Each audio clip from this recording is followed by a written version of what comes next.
Magic for a very exciting stream because after all that Pioneer nonsense, guess where Andrew ended up? Anyone surprised? Anyone surprised? Who could have possibly seen this coming? It's Stock Green! So Andrew, why are you playing Stock Green after all that? Oh, really?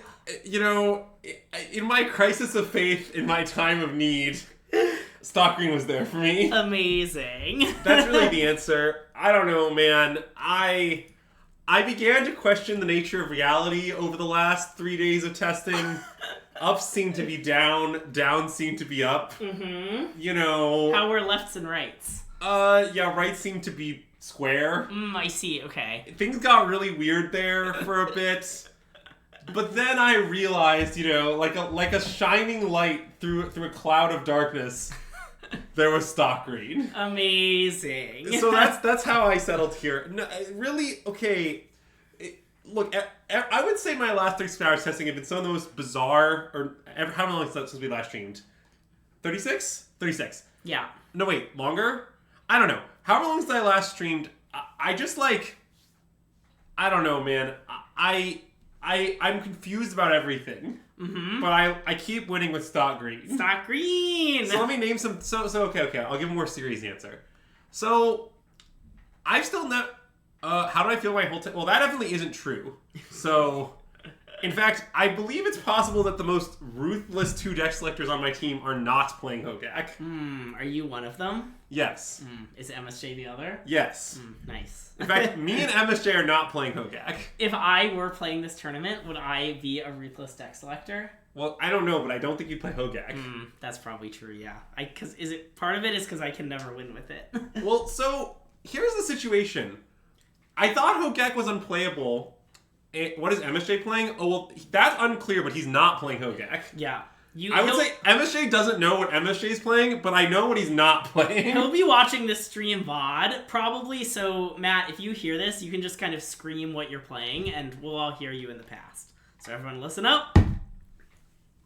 Nice. Alright, Good to know, Matt. Thanks for letting us know. I'll give a more serious answer. So I became concerned in the last 36 hours that Convoke might be good, and then I had a series of existential crises related to this fact. Mostly because Max McVitie kept beating me with Hogak versus stuff for various stuffs. Oh, Matt's here. Nice. But one of the things that most of my team has never been able to beat me on at any point during an entire pressing process was Gak versus Green. And I saw that Green had a very good win rate recently at LMS Atlanta. And I felt like red-black decks weren't targeting Green as much. And I keep winning with Green.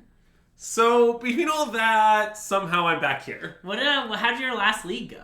I didn't lose. Nice. And to be clear, I understand a random League 5 means absolutely nothing, which is correct. However, I would say my league results during this particular RCQ prep process have been tumultuous and awful. As a set. I see. So, you know, here we are, back where we began, Stock Green. I mean, I legitimately think it may be good. It also may be bad, but I am playing it. If you lose, are you gonna whine? What do you mean? I don't know, you were like, I'm tired of losing with Green. Yeah, well, I have an answer for your question. Yeah, you're not gonna lose. I'm not gonna lose. Nice! Great! Good answer. I love that answer. So yeah, I'm playing Stock Green. It is a good match against Convoke, which I think is going to be pretty popular. It is a good match against Rakdos, and the stats actually back it up this time, which it didn't previously. Nice. The stats think that since the addition of Pelucanos, it beats Greasefang. No idea if that's true. I've done no testing, but I'm choosing to believe it on raw faith. You know, you can see I'm incredibly well prepared for this stream. Also, I kind of felt like there was an arms race going on where everybody's playing all these freaking, everyone's playing these freaking decks that all beat Rakdos mid, and all of those decks lose to Green, which means that even if Green isn't the best at beating Rakdos the hardest, it is the best at beating all the decks that beat Rakdos. So, what changed with the Rakdos matchup? It's mostly what changed with every deck's Rakdos matchup. Rakdos isn't looking at Green right now, it's looking at aggro decks.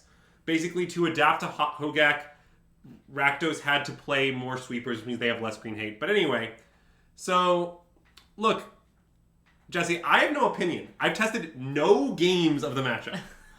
I would like to state that the stats say Green's favored now. Nice. Okay. And the stats have never said that in history before. Wow. So, you know, that's... Possibly some of the green players are not playing for Witherbloom cans, and they should be. Look, I don't know. I have no personal first against Goff at all, because I spent my entire process not playing stock green, and now I'm playing stock green. Nice. So, here we are. But yeah, let me talk a little bit about the stock green list. I'm trying a few things. I'm playing a few old things. Basically, after many iterations and some thought, I decided I hated the 22nd land. I decided Oath of Nissa was too good to cut. I still have no idea what... Oh, and I sort of think that, because I don't want to play 22 lands, I only want to play 2 of these. Because I think that it's too many green 3 drops if you play 21 lands and 2 Polukranos. And I don't want to play I don't want to play 22 lands, so therefore I don't want to play 3 Polukranos. This is sort of the complicated set of actions that I said.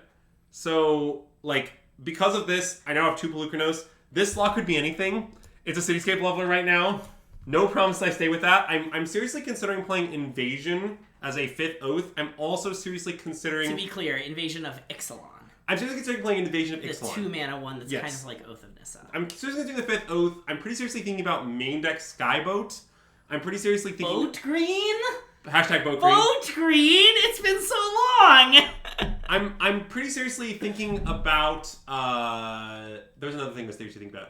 Oh, I'm pretty seriously thinking about a main deck Mightstone Weakstone, which I've played before. Ooh, okay. I'll probably play one of those cards. I don't know which one at all. I'm not going to play 22nd land. I'm off it. There's a chance I even just jammed the 3rd Polukranos and play 21 lands, but I don't think so. So anyway, we're here. Here's the real innovation, though. Here's where it gets real saucy, though.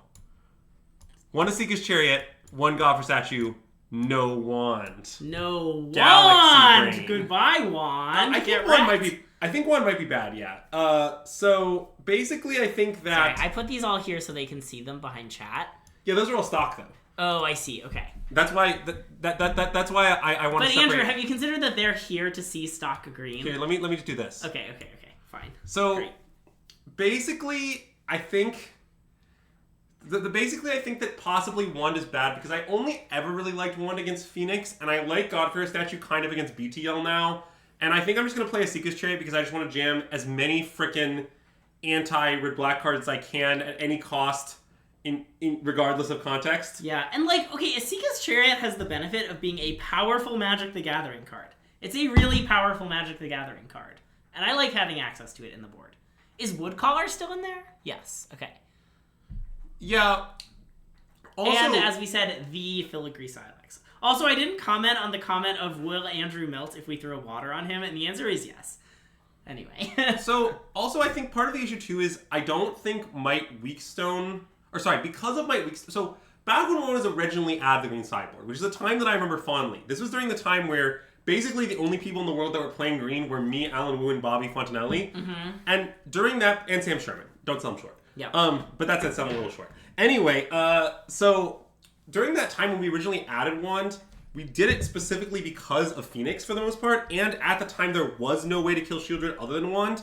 And I just think that now, with Phoenix leaving the metagame, and with Might Weakstone being printed, I'm not sure Wand is actually doing anything. And look, I comprehend that if you have Karn and exactly 4 mana, and not 5 mana Might Weakstone, and your opponent has Shieldred, you'll be sad. I'm still not sure that's more aggregate percentage than the 2 alternatives. Yeah. Although really the way I feel is I'm hard locked to play Asika's Chariot for this tournament. I just think red-black is every fucking where. I'm not playing it. Yeah. And I am undecided on this slot being between Statue and Wand, but I'm leaning Statue. I just think Statue... I don't know. I've always loved Statue against blue-white control. I like it a lot against the BTL decks that are popular right now. And I like it a lot as the... what do you call it? The last 10% games, as Azax would call them. The games where you're 90% to win, and because you have Statue, you go to 100%. Yeah. Look, you'd probably be really unlucky to lose games anyway, but you can win them. It's a ruthless card. When you're crushing your opponent and it's turn 3 and you get Statue, it's so nice. Okay, someone asked about the candle sponsor. Great question. This is not from Target, from the Nika's Home brand. This is a nice cherry blossom candle. Gifted to us by friend of the stream, Linda Ellenbogen. Shout out to Linda, a.k.a. AJE8's mom, a.k.a. Andrew's mom, because she's here. She's staying with us. She's upstairs. And so I thought it was a good day to use her candle. So, yeah, shout out. Thanks again for this great candle. It's a really nice one. I like it a lot. Wait, I'm going to just... And there's no threat of burns or lacerations. I'm going to just a few more comments. Uh-huh. The comment that Wand's busting against Atraxa decks, here's my real experience. Atraxa sucks. I don't care. I'm not respecting it. I never lose those decks, so whatever. You know. Yeah, nice Sam. Really appreciate that comment. Shout out to Matt Nass for delivering me some savage beats in our Discord. Anyway, yeah, as far as the comic goes, look, Blue-White controlled the worst conversion rate ever last weekend. Blue-White control is not a playable deck. Do you think it's going to stop the Blue-White players? Their deck's been unplayable the whole time. Do you think Blue-White's going to be less You said the opposite of that in our last stream. Literally check the tape. Also, I just want to... Okay, wait, sorry. Did you have more to say? Mm-mm. Oh, yes, but okay, I want to, like, okay, if you're watching on YouTube, I just want to point out that Stock Green hasn't changed that much, and this is the deck that we've streamed, like, the most times ever. So if you're preparing for this tournament and you want more Stock Green content, baby, go into the Pioneer stream or just look down. You'll find some more Stock Green. So if your friend wants to prepare Stock Green for this tournament, tell him to come to System Magic. We've got a lot of Stock Green content saved up from the last 6 months for you. Amazing. I would suggest youtube.com/@systemmagic is a phenomenal place to find some Stock Green content. Perhaps the Pioneer Streams channel, or you can just, yeah. Anyway. All right, let me talk slightly more about Green's positioning. Yeah. Slightly more about Green's positioning. So I think Green's positioning is pretty good right now, partially because I think the Convoke is kind of pushing out White in the sense that both of White players switching Convoke and Rakdos playing more Convoke hate makes White worse, which pushes out White. There's like several different factors making White worse right now. Yeah. And the deck that's replacing it is just bad against Green instead of being good against Green. Sure. So I think that just matters. Like, that's my opinion. Like, it's like, well, I really don't want to play against White aggro. It's like, good news. Yeah. Many of them are switching to a deck that's bad against you. Yeah, look, White's not as bad as everyone thinks it is, but it is bad. That's my take on White. You still shouldn't play it, but it is better than people think. So yeah, that is true, Azax, for all reasons. Yeah, as far as Woodcaller Automaton goes, look, I'm not 100% sure Woodcaller Automaton should be in the sideboard. I think it's one of the bottom 5 cards in the sideboard, but I don't know if it's in the bottom 3 cards in the sideboard, so I don't know if I'm going to cut it. It is pretty unique, and what I can tell you is that I reconvened the Mono Green Cabal, by which I mean I messaged Azax and Bobby a whole bunch, and both of them seem to love Woodcaller Automaton, and it's kind of been worse for me than I think it's been for them, but I think I'm still going to play it. I think everyone smart likes it, and a lot of people who don't like it are putting Overgrown Tomb in their decks. No hate, but that said, some hate. Yeah. So we don't have Shadow Spear in the side. That's been gone for a long time. I'm not going to play. I haven't played that card in once. It's bad. I don't think I played that card in years. Yeah. Brent Foss did some maniacal things with Woodcaller Automaton, but like I wouldn't main deck Woodcaller Automaton for basically anything. Yeah. But I think I'm gonna play it probably. Yeah. It's good. It allows you to combo a lot. Not a lot, but like sometimes it turns a stalled board into a combo win immediately. And also, it's just 2 3/3s. Yeah. Like, I know we have Chariot now, but I don't know. Sometimes against Red-Black, you wish for Chariot, and then you know what you want? More 3/3s. Well, also the Citadel thing comes up. It's very good in Concerts of which does come up. But, yeah. Yeah, I think I'm going to play the Woodcaller. I don't know. I think usually when I have card against combo, I wish for hate, but sometimes I wish for Woodcaller. The answer on Ratchet Bomb versus Sylex is it doesn't matter. It doesn't matter at all, but that said, you should play Sylex, and I'll explain why. So, if you ever decide, for some reason, to board in Ratchet Bomb, to board in Stonebrain, and you aren't playing Wand, which I'm not, then it's important to play Sylex. But if you play Wand, it doesn't matter, because then you can do the Wand kill. I know you don't want to tell us why, but can you tell us where to go find the answer why? Like the complicated loop with Filigree Sylex to try and kill him? Is that posted on the internet somewhere? I don't know if the complicated Filigree Sylex loop is posted. Okay. But it's not that complicated. Basically, once you make infinite mana, infinite activations, then every cure is 7 untapped, so that means every 2 cures is 1 bomb hitting them for 10. And every 2 cures is 8 life, and 10 is more than 8. Okay. That's the explanation in short. As far as 20 lane goes, Sam, look, these conversations are always complicated. I basically think that no one who has not played hundreds of games with Stock Green is qualified to debate the land count, or really link out for most Magic decks, because I don't think you can really make a very logical mathematical argument for it. You kind of have to ask yourself like the legitimate question, like, in your large sample size experience, Do you believe the deck floods more or screws more? That's a fundamental question. Mm-hmm. My opinion is, even when I was playing 22 lands, I felt like I flooded more. I even might feel like I flooded more at 21, although I'm not suggesting playing 20. Sure. But my opinion is just kind of, it's pure feel, but I played the deck a lot, and it feels to me like 21 is right. So that's my opinion. It's like, I can't give an explanation beyond that, but I'm not going to trust Brent Voss. I'm going to do what I think is right. Ooh, Dom's crushing it. 22 lands, 61 cards. Just put in the forest. Yeah, that's utterly maniacal, and I will not address it. How do I feel about Invasion of Ixalan? I'm pretty sure Invasion of Ixalan is worse than Oath, but I also think it's quite playable. Again, this might be an Invasion of Ixalan. I've basically decided I'm off for Oath, but I'm playing this card. So, yeah, that's, I don't know, that's the way I feel. Yeah, 2262 Classic. I mean, honestly, at that point, why not play 70? Okay, so... Yori in stock green! Big stock green! Yeah, so that's basically my take. I guess... You can put a Prophetic Prism in the sideboard to wish for with Karn, and then play Yorion. Yeah, but Sam, I just don't think there's anything else. Like, it's not like you can present math that demonstrates it. Like that's impossible. Like, you can't. There is no math, right? What would it would be like some very complicated computer simulation taking into account like acceleration and like how many payoffs are necessary to win the average game. Like, basically, my counter argument to that claim is, what else is there? Like, I don't love the approach that I'm proposing. I'm just saying there's nothing else. So anyway, if you're not losing life during the loop because you're casting the card Restorative Burst during your loop, and Restorative Burst famously says each player gains 4 life.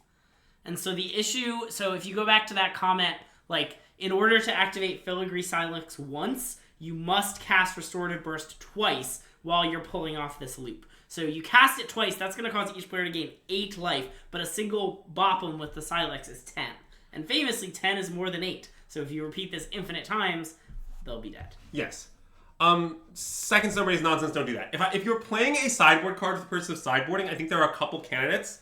I think that, like, for example, I think that the second Skyboat is pretty reasonable. I think the second Haywire Might is pretty reasonable. I think most other things are insane.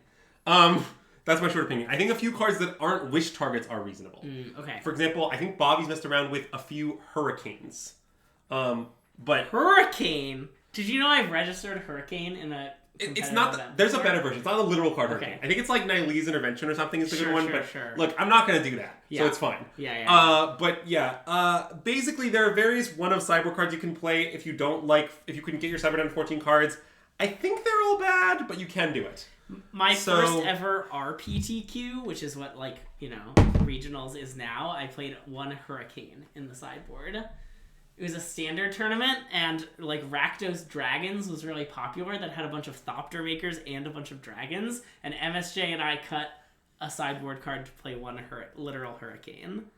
It was nice. Both MSJ and I cast it in the tournament, or boarded it in, but neither of us played that matchup. That's insane.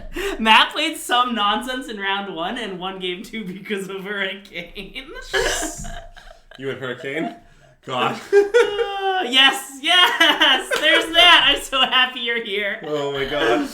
I believe it was literal actual Hurricane. Does Hurricane hit players? Yes. It might not have been literal actual. It might Windstorm. Windstorm does not hit players. That's it was Hurricane. Windstorm. Hurricane has probably not been legal in your goddamn lifetime, guys. Yeah, it was a standard card, but... But anyway, the short answer to whether you should play off-color walkers is no. That was right when we didn't have good flex slots. Now we do. It's not interesting. Look, lots of people... Okay, if your friend is playing Dark Slytherins Rakdos, you'd ask him when he read Bob Fontenelli's article. That's what everyone does. I'm also not sure it's right, but it is what everyone does. Mm-hmm. I'm a little worried that in matchups where elves often die, the value of wishing for Citadel is high. Like, it's when you'd want to wish for Citadel the most frequently, so therefore boarding it is wrong, but I still do it sometimes. I'm undecided on that issue. Yeah, I am very concerned boarding Citadel is wrong, precisely because you're boarding out elves. Yeah. Like, logic of I'll board down lands when I board my elves, my response is, wait, since I'm boarding out my elves, don't I want to wish for a land? Yeah. Like, it's not actually clear that makes sense, but that some people do swear by that. I think I'm currently against it, but I don't know. I do it sometimes. Yeah. Uh, All right, I think it's time to fire it off. all right. I hope we answered all of the random nonsense questions, but yeah, if you name a card that is in my deck list and I didn't name in my spiel at the beginning, I am not considering it Okay. as a quick thing, which means you shouldn't play it. Yeah. Um, For example, Invasion of Ikoria is a card that we're off. well, I'm considering that one. No, you're considering Ixalan. Oh, Ixalan. Oh yes, I'm considering Ikoria Ixalan. is the X one. I'm not playing Ixalan. I'm not playing X1. Yeah. Also, did we note that you're currently 1-0 in a league? And Oh yeah, I'm randomly 1-0 in this league. Everyone's gonna deal with it. Yeah. If you play Treasure Vault, you should know that if you play Treasure Vault, the mono green Cabal, by which I mean Azax, Bobby, and I, will personally mock you. So therefore, you shouldn't do it. Also, it's just very wrong. Anytime you're wishing for a land and your opponent has a Braid or K command, you will be very sad, and the advantage is none. So don't do it. That's it. Like, come on, this thing where you're gonna sack this thing for multiple treasures, like it's not gonna happen. By the way, DC, I don't think we think white is bad. I think we think that a lot of white players are choosing to switch to Convoke. If I was playing this tournament, I would not switch to Convoke. I think white is bad. You think white is bad? Okay. I don't think it's awful. I think it's somewhat bad. Yeah. What? Can you join the Cabal and mock the Treasure Vault people? Yes. You can mock the Treasure Vault people, but I believe that the Cabal is not in fact accepting new membership at this time. Wait, the MTG bot thinks we're 0-0. Yeah, I don't know why it thinks that, but I'm not going to worry about it. I am factually not 0-0. And we start off our stream with an interesting hand. So our opponent did not reveal a companion. Yes. And MTGBot does not know what they're playing. I mean, I'm inclined to keep this in the dark. I might mull it if I knew they were playing a mashup where my elves were likely to die. But, like, if my elves live, my hand is very good. And, like, they could just be playing that. Today's candle sponsor is from Nika's Home brand, Cherry Blossom, given to us by Andrew's mom, who's currently staying with us. So shout out to Andrew's mom. Thanks for giving us this lovely candle. It's fantastic. Anyway. I think I'm going to keep this. I want to keep. I would keep in the dark. At the tournament, I'd open deck list and I would know whether... Well, yeah. Well, I think that basically I would know whether to do it at the... I might mull versus red black Azax, but that's complicated. Look, B-Bolter, you thought I wasn't ready for this, but Andrew's mom prepared for this by gifting us 2 different candles. So the candle sponsor might be changed, but Andrew's mom is still going to be represented. And I'm going to use this lighting device that was also given to me by Andrew's mom. Wait, hold on. It's kind of being weird. Outplayed. Yep, and look, if someone changes it again, I'm switching back, just so you know.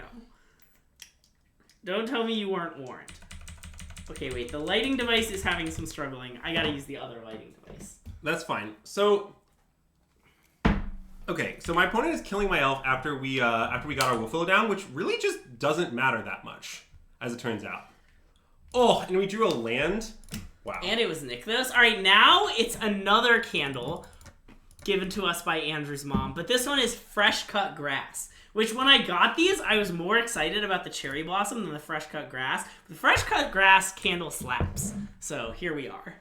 Okay, well, the actual answer is I am pretty seriously dating noted Grand Prix topic competitor Nee Pham. So, wow, they are married. Just firing it off. Azak's really hitting him with it. But yeah, I would say my dating life is very unprivate, in fact. I see. Anyway, so... It's fine. You can lie for stream, like, you know. Wait, so I can do a lot of good stuff here. Because you can Kiora, untap, play Cav, assuming you get any untapped land. Well, wait a minute. So, weirdly, I think it's possible I should play Wolfwillow on my double Wolfwillow land, then untap the forest that I played on for 4 mana. Because Nykthos isn't going to profit 4, I don't think. Well, if you get a Cav and play it, it won't profit 4. It has to profit 4 to be better on tapping that land. Okay. So like, but I guess I don't, like, and the Wolfwillow is free because I'm like, well, I guess I'm only profiting 3 because I'm kind of, it's a little weird. Wait, what I'm saying is if you tap the forest, untap the forest, play Cav, you have 1 floating. Assuming you find a forest, you now have 2 lands and can nick those for 1, 2, 3, 4, 5, 6. Which is a profit of 4, which is the same. But I guess... But what you're saying No, but I'm losing a mana because I'm not getting the max value on the Wolf of the first time. Yeah. So I guess the Greg line is maybe better. Yeah, I think it is better. Yeah. No. He's actually right. Greg's line is better. Also, yes, we live together. I rent the basement apartment of Andrew's house, which is where we are right now. It is going to be really sad if we only Nykthos on this, by the way. Yeah. But it's also definitely the right play. Oh, there. We got the Nykthos out of the way. Wait, and then I get this. Yeah. And then we make... Semi-frequent Greg W. Let's go! Alright, so... Wait, we can go nuts, right? Because I have another Nykthos now. And you haven't played a land. Yes. Yeah. So this is free, first of all, because we're going to re-Nykthos. Yeah. And this isn't free. It costs effective 1. So wait, so Nykthos will go 3, 4, 5, 6. So this is 3, 6, 7 mana. So it's down to 3, up to 10. So I can Karn for 3 up to 8. 1, 2, 3, 4, 5, 6. Oh no, sorry, down to 3 up to 10. Yep. So I can Karn, Boat, kill their guy, discard Wolf Willow? Sure. That seems great, right? Yeah. Well, I'm just not going to do that because I'm going to discard the ward is the thing. Yeah. But yes. Or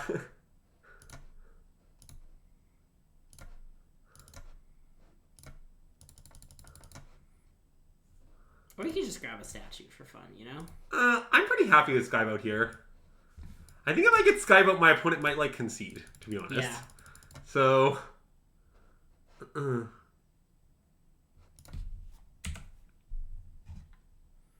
What do we think about the 4-color Omnath pile that top forward? I haven't been following, so I'm not aware. Yeah, I don't really know if they're capable of beating a statue. I also don't really know if they're capable of beating this. I guess I could think about it harder, but I don't know. This is some deep garbage time, is my main response. Yeah. I just don't know how my opponent's winning from this situation. They need to, kill Karn. Yeah, that's not doing it. That ain't it. I mean, we can cast Statue now. Wait, can we combo them now? I don't think so, but we're not that far off. We can Storm now. That's a nice one. I mean, we could wish for Statue then Storm. We could, yeah, I don't know. All our lines win again. The situation where a landlord is forcing Greg to entertain the crowd to pay rent. Yeah, please subscribe so I can pay my rent on time. Yeah, I think it's... I don't know.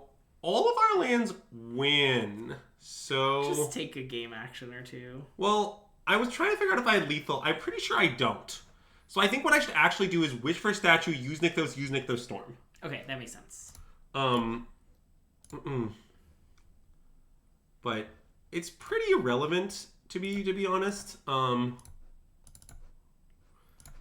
And the reason to use Nykthos first is in case you storm into a Kiora. Yeah, you want to use Kiora first in case you storm into Kiora, and use Nykthos first in case you storm into Nykthos. You want to play on all that, but it also does not matter because, boy, howdy, is my opponent dead. Bloop-a-doop-a-doop. Bloop-a-doop-a-doop. Really a lot of mental wherewithal to keep playing at this point. By Karning first, I did lock myself out of having Deterministic Lethal here with combo, but, yeah, it also couldn't matter less. Yeah, you would not tap Nykthos? Yeah, that's fair, Azax. Look, I'm off considering this spot, is my main opinion. But anyway, so I think against Rakdos, weirdly, you're supposed to leave in Cityscape Leveler because it's even. And it's a good top deck. Okay. It's not 100% clear to me. I think it's pretty close to justified or not. Extinction event, for those who don't know. Yes, but I'm currently leaving it in. I'm very uncertain if it's right. So then there's winning in this card, which I'm very uncertain about, but I'm not going to do. Okay. Because I'm secretly worried it's wrong, but I'm unsure. This is a reasonable sideboard plan, but I think I'm not going to do it. I also think it's somewhat reasonable to board in Asika's Chariot. Also, I'm not going to do that. So you're going to change nothing. I think my plans change nothing, yes. I think summoning sideboarding is outsmarting yourself. Okay. Basically, I like to see shared my sideboard because against Rakdos, I often Karn with where I only have 4 total mana. Either, not because I have 8, because I literally am playing play next turn I don't have a 5th mana source. Sure, yeah. Or because I want to crew for a Skyboat that I've already wished for. And I'm both serious, having the sideboard is great. I'm not cutting an Elf for Haywire, right? I'm not going to do that. Look. Banning Karn is nonsense. That's my opinion. This is my stream, so I will use my soapbox to say, I do not think Karn is close to needing a ban. This is only half his stream, but as the other half of his stream, I would like to say that banning Karn is nonsense. Yeah, basically... As the nonsense half, let me tell you, I know nonsense, and banning Karn is nonsense. Thank you for using your nonsense expertise for good there, Greg. Excellent. Thank you. You're welcome. My main opinion is that if you were going... First of all, if you're going to ban a card from Mono Green, it should be Nykthos. Come on. Yeah. Second of all, I don't think Mono Green remotely needs a ban. And third of all, I think that, like, possibly the deck closest to the abandoned Pioneer is actually the other combo deck. By which I mean Lotus Field. Yeah. But yeah, I'm going to mulligan this. Wait, I would... Against Rakdos? Well, I only have 2 lands. Yeah, and only expensive cards. Don't we keep everything against Rakdos? Okay, so let me explain what I mean when I say we keep everything against Rakdos. Yeah. We like to keep hands that are heavy on hitting land drops. Okay, sure. Because then we'll just naturally top deck payoffs and cast them. Yeah, okay. But if you're land light, then I think your hand is not good. Okay. This hand, like, if this Nykthos were a forest, I would keep. Okay. But, like, this being only, like, a Lotus Petal, like, I'm off it. Okay. This is a Sneep. The Tuck is a little interesting. I think the Tuck is, in fact, one of the elves. I like tucking one of the elves. Because Wolfwheel is actually one of our best cards against Rakdos because it's an unkillable mana source. And it's very good with Kiora, which is in our hand. Kiora is pretty good against Rakdos. Sometimes it gets attacked down, but it'll probably be fine here. Yeah. I basically think the only alternative to second elf is Kiora, but I think it's just elf. Like, Kiora gets some value. It's pretty nice in the curve here. Double and taps Wolfwillow. On the whole, Greg, which elf would you like to tuck? I'm leaving it up to you. Mystic. All right. Llanowar is way better. Everybody knows it. But Lotus Field sucks. I'm not sure Lotus Field sucks. I would like to say that. I think Lotus Field is good-ish. Stock Green! I've come down on it a little bit. There's a period of time where I thought it was maybe busted, and now I think it's merely a good deck. But I definitely don't... I think it sucks is just, like, untrue. I don't know. It wins a lot. A lot of good players are playing it. Like, I don't know what to say. Let me put it this way, chat. If you're playing this tournament, I would not leave your Damping Spheres at home. If you're playing Dallas, I have a feeling that people are going to be fielding out there. Bit Error Music, we are strong agreeers that Pioneer doesn't need a ban. Pioneer hasn't needed a ban since I started playing Pioneer. Yeah, I think if my rankings of things that to be banned in Pioneer is no bans, big gap, the card Lotus Field, small gap, the card Nykthos. Okay. I would like the card, like, I don't know, something unplayable to be banned, you know? What if they ban I don't know. Reflector Mage to save me from myself. Am I still into Sacrifice fan? No, I'm playing this deck. Is the answer to your question. I'm playing green. Here's my deck. Utvara Hellkite. That's fine. I'm just playing green. Ban Hogak. Okay. This is going well. I don't think they should unban anything either. Probably unbanning Inverter would be fine, right? Yeah, Clip, you're fielding. Yeah, that makes you strong player number 8,700 that I know who's playing Lotus Field. Nice. There's a lot of people I know who I respect playing Lotus. Lotus is a good deck. I think Lotus is a good choice for the tournament. I think Lotus is a good deck too. Here's what happened. I started playing Lotus Field and I was expecting it to be like really wow me relative to green, but they have pretty similar matchup spreads, and I think green is literally better against Rakdos. And so eventually I came around to the opinion that, like, I don't know, Lotus moves the percentage around some different columns, but I think they're pretty similar in overall power level, and I'm much better at one of them. So I'm playing green. But yeah. Unban only Windswept Heath. The classic unban only Windswept Heath, really strong argument. I mean, because of all the triomes, that would just not work, I think. Are there people I don't respect trying to play Lotus Field? Almost certainly. I mean, the tournament's going to be like 1,000 players. There are people I don't respect playing every archetype under the sun. Also, they're like, I don't really know what to say. So, yeah. Oh, they know we have the Cav. Okay. Yeah, but we're going to play the Cav anyway. I know. Through the magic of Lotus Petal. Through the magic of different Lotus Petal. So, yeah. Let's do a thing, shall we? Sure. Oh, also, chat, this is a complete side note, but let us all take a moment here to note that our opponent is playing Urborg. It is my recommendation that if you're playing Red Black this weekend, you should not play Urborg. Don't play Urborg. You can do what you want. I know I won't stop you, but I'm like pretty sure it's wrong. Yeah. So anyway, Let's tap this for green. Play the new one. Yeah, because of Lotus, also like BTL decks, like 5-color Niv decks. It like I played BTL Omnath for a while. I still think it's a good choice. And like God, when they played Urborg, it made my life so much easier. Like it legitimately powered up my deck a lot. It's basically just it makes all of the land and binding decks' lives much easier. It doesn't help you very much. It helps opposing mana conflicts, which are many decks, including Grease Fang, and some Convoke decks, yes. And in addition to all that, I just think that even when Grease Fang doesn't have mana conflict, just a random example, sometimes you just fucking fix their mana, because they're a 3-color deck and their mana's a little awkward sometimes. Like, Liliana of the Veil is not that easy to cast for them. Stop fixing your opponent's mana. Yeah. You're a 2-color deck. Don't play Urborg. The only benefit is you get to be lazy with your pathways. Although, do they even play pathways anymore? Probably not. Wait, I think we should discard Nykthos, right? Yes. Because we're pretty close to we can just cast Storm if nothing happens. Yeah. And if nothing happens, we'll figure out from there. Oh, they still play 4 pathways. Oh yeah, the binding thing is the main reason that Urborg makes your life easier as that deck. All right. Well, I guess we don't keep anything, so there's that. Yes. So let's see. Just how much mana do we have here? We're close to being able to Storm Flashback. Also, for the record, the fact that I could play my Fabled Passages and save the crack until I found Omnath was the other thing that was like really, really good. Wait, so I think I can just Flashback Storm. Yeah. Because this is 5, and then this is 2, and then that's 5. Yep. So, yeah. I will be flashing back Storm. And then we will just do the mono green thing where we just kind of see what happens. 2 Cavalier of Thorns. Nice. I love 2 Cavaliers of Thorns. That's a great thing to happen. All my homies love 2 Cavaliers of Thorns. Get all the Cavs into play.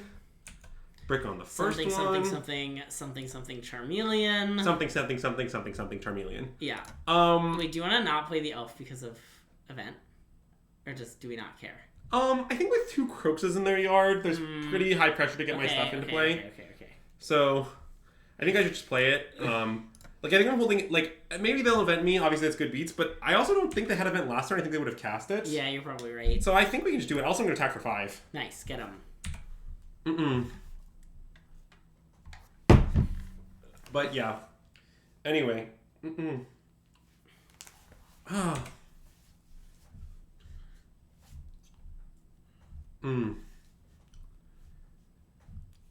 But yeah, binding decks aren't that unpopular. Like, Rakdos is popular enough that people are playing a lot of anti-Rakdos right now, and I don't know. Almost like almost all the anti-Rakdos decks are just Leyline binding decks. Yeah, that's what I thought. Attack, make a treasure, concede? Why? I do agree that the attacking creating treasure was wrong. I think the concession was correct. I agree. So, yeah, they wanted the treasure. Yeah, they wanted. Maybe they're saving it for next game. Maybe they are a treasure. I mean, I think our opponent might be a treasure. Modern Green gives great F6 value. I mean, not when you draw Boseiju. That's the biggest downside of playing 2 Boseiju. Oh yeah, that's true. If you speak of this. All right. So, quick thing. I always keep these hands now, and I think it's right. They have the daily goal of make 20 treasure. Great. I would have more information if I knew my opponent is playing about whether to keep this, but I basically keep these hands a lot these days, and I just don't worry about it. The only matchup where I really dislike this kind of hand is against blue-white control. These hands that are like low action but high mana. Against mostly aggro decks where I'm trying to be fast, I actually think these hands are good. Yeah. Because, I don't know, you just go fast and top deck a payoff. And if there's no payoff in, the top 5, good beats. So, yeah, I'm definitely going to keep. I've kind of started keeping all these hands, partially because I kept being unsure, and then Azax kept telling me to keep them, and then I started keeping them myself and winning a lot. Yeah, I'm pro keeping no payoff hands in general, especially when they have Nykthos. In general, with this deck, Nykthos being your opener is just good in general. But, well, Cliff, the answer is, with a lot of mono green questions, I don't know, I've done the thinking in advance, and I have opinions. So, assuming you're going to get to 5 with first Boros Convoke, Connor, man, they better assume they're going to get to turn 5 against me.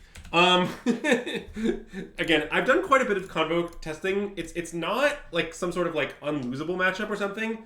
Obviously, your deck has great draws, their deck has great draws, and it's kind of back and forth. But look, Mono Green has been the king of uninteractively putting power in play since the inception of Pioneer, and it's still the king.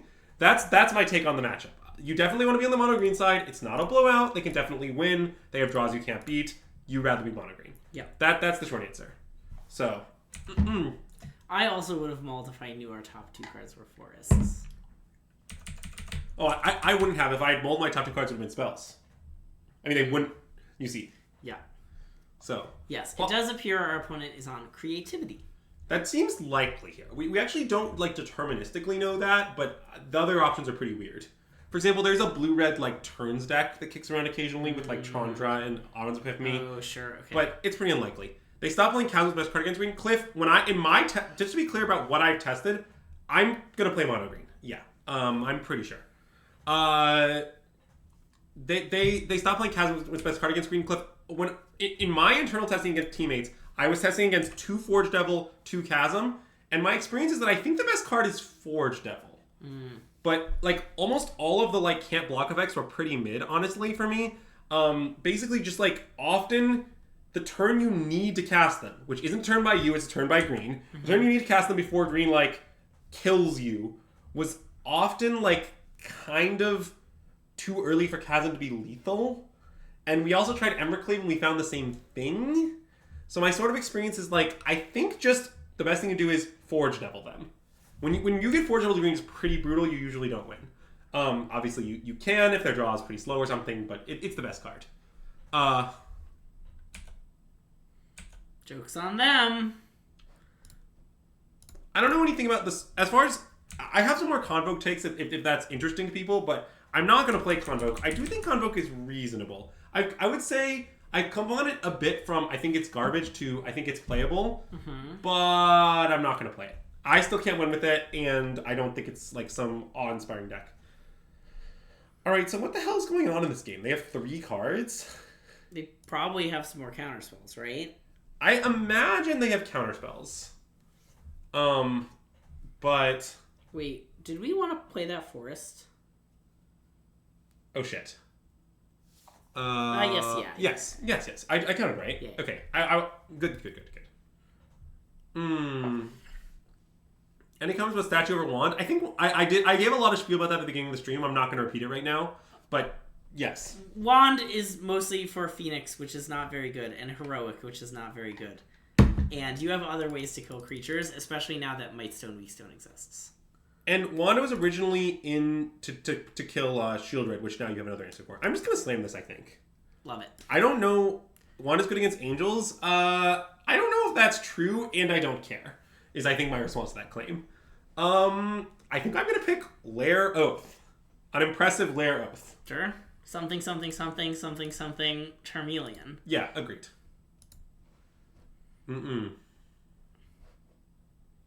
Well, that's good-ish. I mean, I'm pretty worried we're gonna get Big Scored into Xenowormed here. Yeah. But there's obviously nothing to do about that, so... Uh-huh. For the record, mostly in my opinion against Angels, by the way, to say more, is that I don't think it's important whether you like wand them or like what have you. I basically think in Angels you win by comboing. I don't think that the second Nykthos does that much for me here. It doesn't make that much mana. Oh, they're Gearhulk creativity. Oh, well that is good news for us, although we're definitely not in a position to beat a Gearhulk right now. I just think it's generally worse against green. Yeah. But... if we get Gearhulk this turn, we'll probably just lose. So it looks like they just have Gearhulk. Well, they might just have nothing. Don't count out nothing. I never count out nothing. Because for most of this game, we had nothing. I mean, some would say we still have nothing. So, you know. Who among us has not, at one point or another, had nothing? Thanks for the subscription, Felber! Welcome back to the stream. 4 months. Very exciting. Also, I didn't get a ding. Where's my ding? Look, you don't... The thing about that, the wand kill is you don't need to do the wand kill. You can just simply not do it. Alright, Cliff has changed the candle sponsor, but as I said, I'm changing it back to Andrew's mom's other candle. So we're going back to the Cherry Blossom candle. from the Nika's Home brand, also given to us by friend of the stream, Andrew's mom. Shout out to Andrew's mom, who's here visiting. So I think the play here is we need to have a big turn. We're not going to win this game with, like, small ball, Karn, like, killing this stuff. Look, I'm just going to... Ah! Ouch! Greg, did you just pour hot wax on yourself? No, don't worry about it. I'm fine. All right. I'll disregard that. I'll return to the game while you deal with that. Okay, I had to change it twice, so I'm going to change it and then change it and then change it. Hold on. So you just play the game. This is all happening in the background. That's fine. So basically, to win this game, we're going to need to have a big turn. We're not going to win this game with, like, small ball, wish for a way to kill Gear Hulk or something like that. It's not going to do it. I'm pretty sure. Burns and lacerations. Yeah, it's a classic Burns and lacerations angle. So what I'm going to do instead is just deploy Old Growth Troll. And my intent is to next turn, like, play a second troll, use Nykthos, and go do stuff from there. Also, my intent is I'm going to block this elemental token if I'm allowed to, which is going to kind of stem the bleeding and buy me a little time. So, yeah, in some sense, what I'm trying to do, Greg, is avoid being lacerated by this elemental token. I see. So we ended up, I believe, back at Cherry Blossom. So here we are. Also, for the record, the wax that I poured on myself was lukewarm at best, and therefore I am in no pain. Big thanks to the stream for helping you win an RCQ yesterday. Congratulations! That's awesome. Oh, playing the Nykthos there to juice our mana if we draw a second one. Interesting. Wait, I think that was maybe right. I think I punted. It's complicated. It might be right. It's weird because... You need to see more candles? Do you not want me to use the candle that you brought? Do you really want me to abandon your own candle? Man, I smell like fresh cut grass, which I guess is kind of pleasant, you know? I mean, I think I stand by what I did, but I'm not it's good. sure. My big worry is what Azak said. I don't want them to mess with the Nykthos, but maybe that's, like, not a case that I should be worrying about as much as I am. I'm not 100% sure. Anyway, so wait. We play Troll, we play Nykthos, we make 7? Is that right? Play Troll, play Nykthos, make 7. We have 8, 9, 10 mana. So I can play Troll and Flashback Storm. That's one line. Another line is to play Troll, use Nykthos, play Karn. Karn, which is for Mightstone, Weakstone, kills the Elemental to buy more time and build up more mana. Well, I don't think I'd even want one here, partially because a 2/4 is kind of annoying. That's true. Like, the 2/4 is going to, like, pressure Karn and pressure me, and, like, I definitely don't think I would get one here if I had the option to do so, just to be clear. But the thing people forget about one is that it does actually, in fact, give them Oxen. So, wait a minute. Oh, yeah, Den. I can get Woodcaller. So what if I go play Old Growth Troll, use it to make 7, play Karn, wish for Woodcaller, Woodcaller the Nykthos. At that point, Nykthos will make... Oh wait, but I don't have mana to do that. Hold on. So, sorry, I have to do all this calculation chat. 3, 6, 7... We're definitely playing the Troll, right? Can we see if it results? Sure. Okay. I guess I should also play this first here, but whatever. Well, Bit Air Music, I have good news. You might not have to. So, Nykthos, 3, 6, 7. See, the point of Woodcaller is it gives me +1 blocker. Yeah. Which I really care about here. So, I have exactly 10 mana. So I can go Karn, Woodcaller, untap. Then I'll have 8 Devotion. And then you could do new Karn, Esika's Chariot. Yes, but that I don't know. See, I'm not sure that's what winning looks like, though. Yeah. That but maybe it's just what I have to do. I mean, like, the question is, should I expend my Karn so thoughtlessly? Maybe. What's the rest of our... Can I see our board real quick? You could just get the Filigree Silex and kill the Elemental token that way. That's true. And the Treasure. That's true. I know Zoe, I'm very aware I can Karn Mike, so I'm not sure that's good.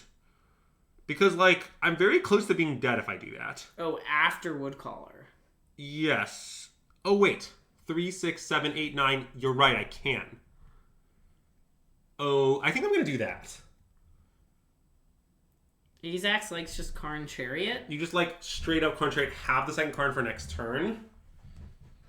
That makes it pretty hard for me to die. That's not unreasonable at all. Wait, is Azax just right? Wait, okay, let's see if this Karn resolves, I guess. I think Azax is just right. Rare Azax win. Rare Azax win, indeed. Wait, is that the Zach Dunn? I thought Zach Dunn was retired. Zach Dunn, didn't you retire after to the good life? After your incident, after your long history with Corvold? I mean, they can make disappear, but they have to sack something, and at that point, yeah, the mission's kind of accomplished. I mean, it's not flawlessly accomplished, but yeah, the wood color splitting mythos is pretty bad. Yeah, that's what I thought, Zach Dunn. So you're coming out of retirement just to be in our stream chat. That really means a lot, Zach. Okay. I mean, that's reasonable for our opponent, but I don't hate our spot here. It's not. We could definitely lose, but it's not very easy, is what I would say about it. Because this plus this is lethal. So our opponent can somehow kill our second old growth troll. We will die. But there's nothing we can do. Yep. Oh, I remember Corvold, Levy. I was there for when Zach Dunn was very young. So I was there for the entire incident. But anyway. Okay, I'm gonna go. I did spill some not hot wax on myself, and as a result, it's all over my hands. So I'm gonna go wash my hands real quick. All right. I'll be right back. Greg's doing classic hand wash. Yeah. I was demonstrating what you were about to do. Thank you so much. It's gonna be a little more, Yeah. I don't have a good answer. I mean, I think if our opponent can't kill us here, we're in a pretty decent spot, actually. Not a great spot. Thoughts on the wax hands, Greg? What? Greg, chat would like to know if your hands can be the candle sponsor. No. All right. You could do one of those things that you can sometimes do at like fairs where you make your hand out of wax and then use it as a candle. If anyone has a way to do this, I would be very interested in making my hand into a candle. Wow. Classic things Greg says. Oh. Is non-hot wax. It was like it wasn't cold wax. It was like lukewarm, It was like liquid but not scalding, Edward Candle hands? Yeah, exactly, Armath. Yeah. That's exactly what it was. Also, the issue is it's just on my sweatpants, and so I'm just gonna, anyway. Non-molten wax, yes, thank you. Do you think you can bait them to sacking the treasure 3 times this turn? Yeah. Yeah. It's a classic. This is above average unhinged chat. Oh, I think chat's doing great. Good work, chat. Yeah. Chat, I would say that, so with the understanding that I did post several places in my team Discord that I'm locked on green, I think I'm locked on green. But there's a chance I'm, to use the term of art, Austin Bursavich locked on green. What does that mean? Well, in many testing processes of which I have been a part of and Austin's been a part of, Austin has declared himself locked on at least 4 different decks over the course of the testing process. Like how you said you were locked on Red Black Sack about 48 hours ago? I did say that. But, then I decided it was worse green. I assume we would have blocked Gearhulk here, right? Connor, you can message me in the next 40 hours to ask about my build. But by the way, it's this one. Wait, who are the creatures attacking? Yeah, our opponent is...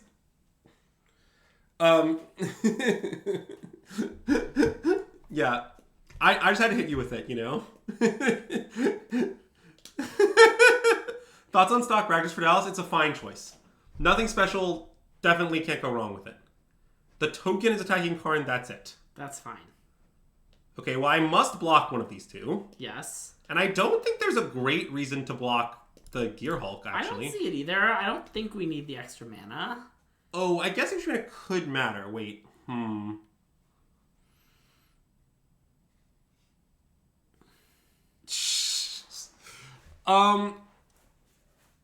Wait. Is our plan to kill our opponent next turn? Well, we're close to that, but we aren't there. Okay. You think they're just dead? Well, we don't have a Kiora. So first of all, they're not like deterministically. Oh wait, you mean you can attack them for lethal? Oh god, wait a minute. Okay. So wait, we should probably do a lot of math. So wait, we can wood. Yeah. Oh, you want a big wood caller? We can 10 mana wood caller, but that's only. Wait, where's the other points? Lair. Well, I mean, I think this is my block because this is 4. Yeah. Yeah, I get that I can target lair then pump lair. Yeah, you can do the lair trick. Oh, small wood caller for 2 devotion, then big. But I should then block this because this is 4 points then, which is more than 1 mana worth of power. Yeah. So anyway, this is the block. I like this block. Wait, I'm not sure. I think we're winning, but it's very complicated what we should do on our turn. That's our current situation. Also, we could be afraid of Make Disappear, but... Well, don't they only have 1 mana? Or not Make Disappear. Fading Hope. The bounce spell. Oh, sure, okay. Well, Dom, I think the most damage is actually just using Nykthos, using Lair, and using Nykthos, wishing for small wood color, targeting Nykthos, using Nykthos again, and making a giant Lair.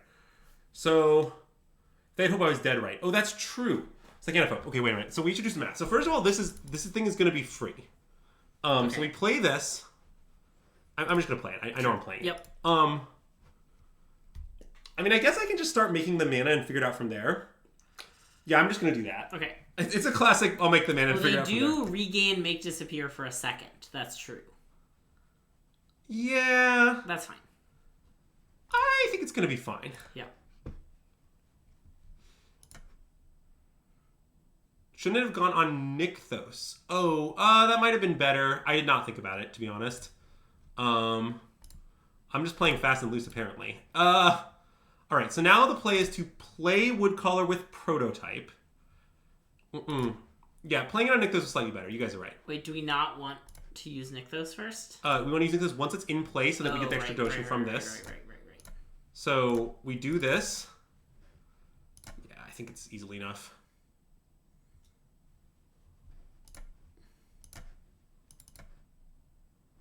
18. So they are just dead. Do you want to slam Karn to stop them from... Well, so if I slam Karn, are they still dead? So if I slam Karn, I go down to 14 mana, 13 plus 4 Xaxes. Yeah. So they are still dead. But they're just going to float the mana in response, so I'm not sure what it actually plays out. Okay.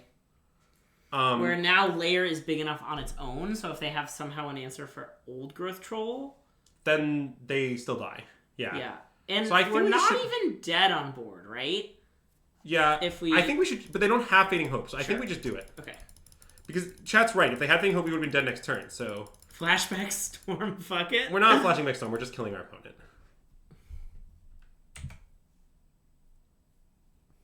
Do we want to attack with just Lair for 17? I think so. Because then if they have something, we don't die. Yeah.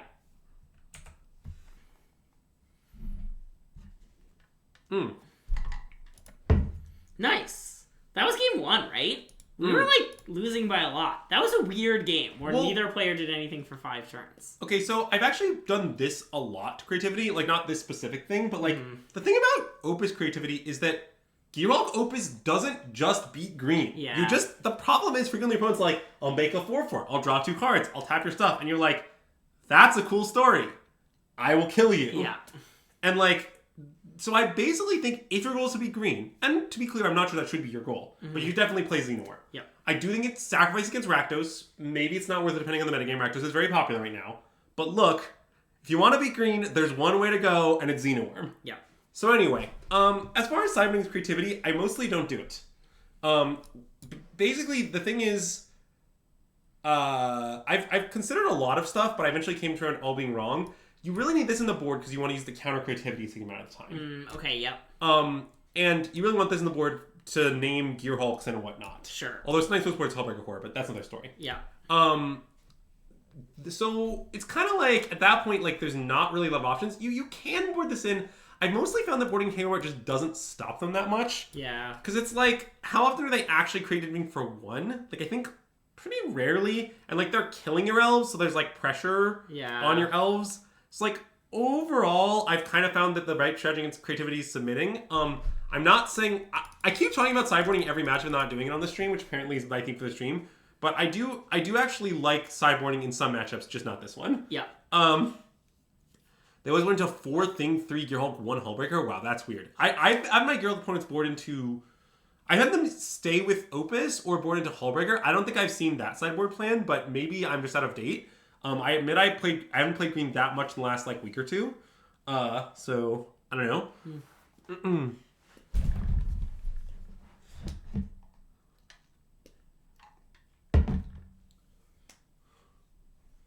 Keep. This hand is mulligan. But what if your top 3 cards are lands?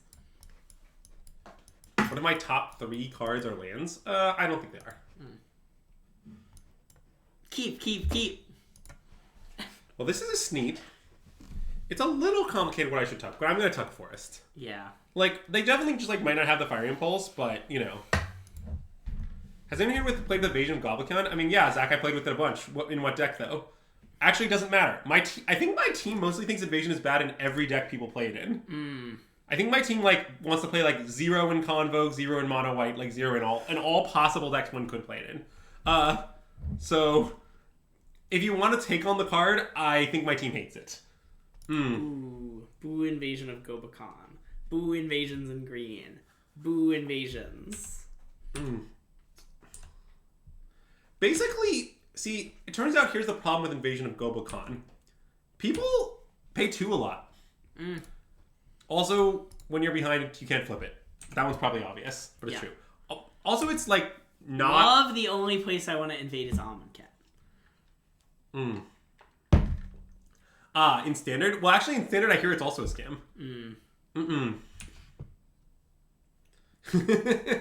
Common Ari Zax, common something L.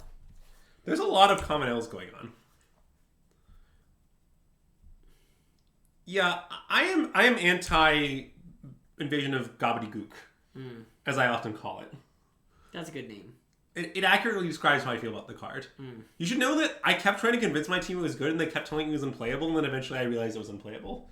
I was the defender on my team, and I eventually determined it was bad. The common Andrew play my land immediately click other land. Look, you never know when Mono might give you that coveted sec. Last chat, everyone was so scared that Andrew was gonna miss a land drop, and I was like, "Have you never seen him? You did once, okay? In our like 9 months of streaming or whatever, Andrew has once missed a land drop. I would like to point out. I'm not letting you forget it." The Jeskai Orcs players seem very torn about the power of standard Jeskai Orcs. Well, I think Austin's going to defend to his last breath, but mostly I'm going to trust the stats, which say it was not good. Invasion was so good in Arena Champs. Well, you say that, but are you aware that that their deck had a very bad win rate? I'm not saying that it was bad. Handshake deck. Well, I don't know if they were handshake exactly because there were some complicated dynamics. Yeah. I think, but wow, a lot of people in the chat being recognized. There are a lot of people being recognized in the chat. It's kind of a game recognizes game angle, you know? Anyway. So you're saying when I don't recognize these people that I have no game? That is what I'm saying, yes. That's a disaster. Oh my god. Yeah, I believe it is the Pro Tour finalist.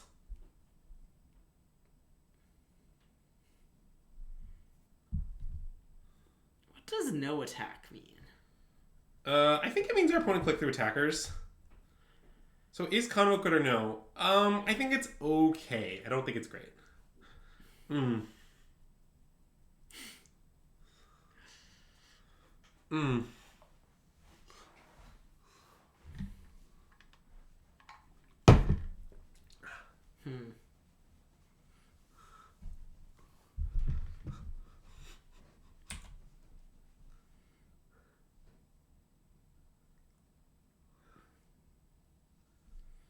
This is bad.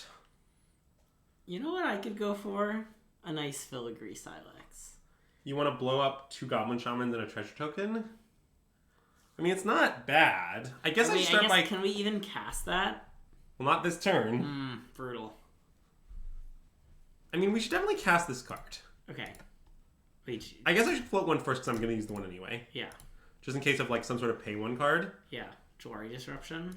Yeah, I don't think they actually play that. I think all their land slots are Spikefield Hazards, but you never know. How's our right Convoke matchup? Green is favored against Convoke.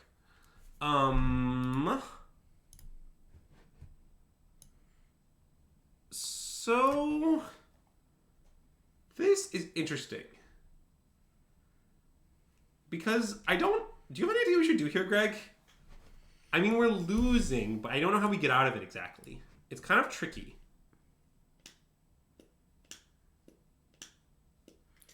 I don't know.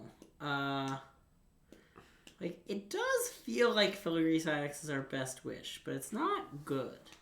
Well, we could wish for, like, Chariot or something. Because they are... Don't forget they're going to make 2 treasures, too. Yeah, so, that's like, true. It's just... It cleans up a lot of rectangles. Okay, I'm starting to see your point. So you want to wish for Filigree Silex, like, let Karn die, play land or Elves pass. Yeah. And then hope to top deck something that does something? Uh-huh.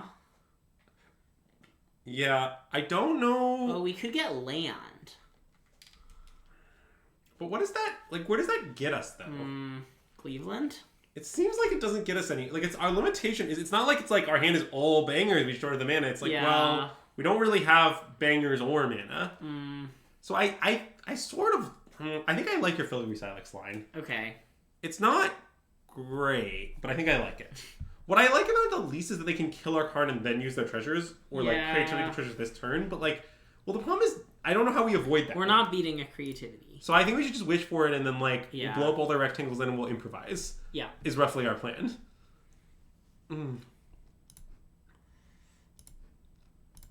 We can also hold it and it stops them from doing the double reflections thing the next turn. I'm aware of that, although I don't know if that's a battle we want to fight. Yeah.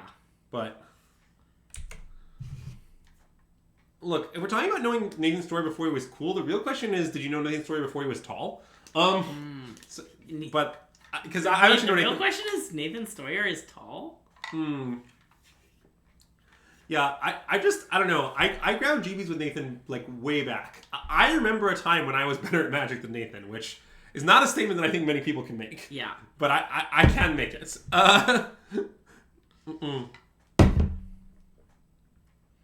Tick Silex up to 3 to kill all the reflections and our Kiora. Who are these attacking, would you say? I think Karn, Ultimate Karn. Okay, well, Karn's dead. I mean, I don't even think our opponent needs to attack Ultimate Karn. I think I would have let Karn die if 2 of them attacked it. But... I think they want to use their treasures, is the issue. How does one get good at Magic? Yeah, that's a common question. The real answer is that if it were easy to do, more people would do it. Well, I think I'm going to slam that. And then I can also play Filigree Silex, or I can, like, do some untap nonsense. Wait, so I can untap, use Nykthos, make 5 afterwards or something. Yeah. But I think I should definitely do it. Okay. Well, for one thing, what I like about this is it draws a card. And we don't currently have the cards to win. Well, I don't actually need to draw a forest, right? Oh, wait, is it, like, what like... Yeah, unfortunately, I don't think I have lethal here. So that's a little unlucky. But so now the question is,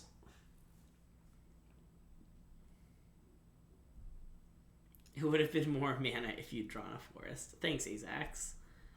Well, so I think what I should do most likely is, okay, basically I can play around Make Disappear. Right? I can untap a forest and use Nykthos. Oh, and then that's... At the cost of one Kiora loyalty. 5. Yes. But they could just make Disappear with Kicker.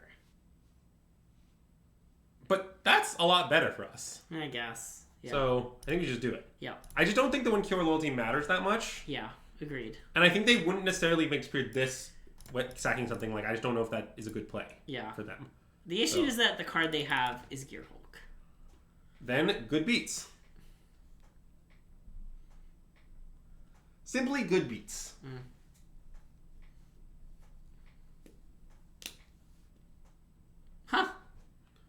So, is there any ways to use this now?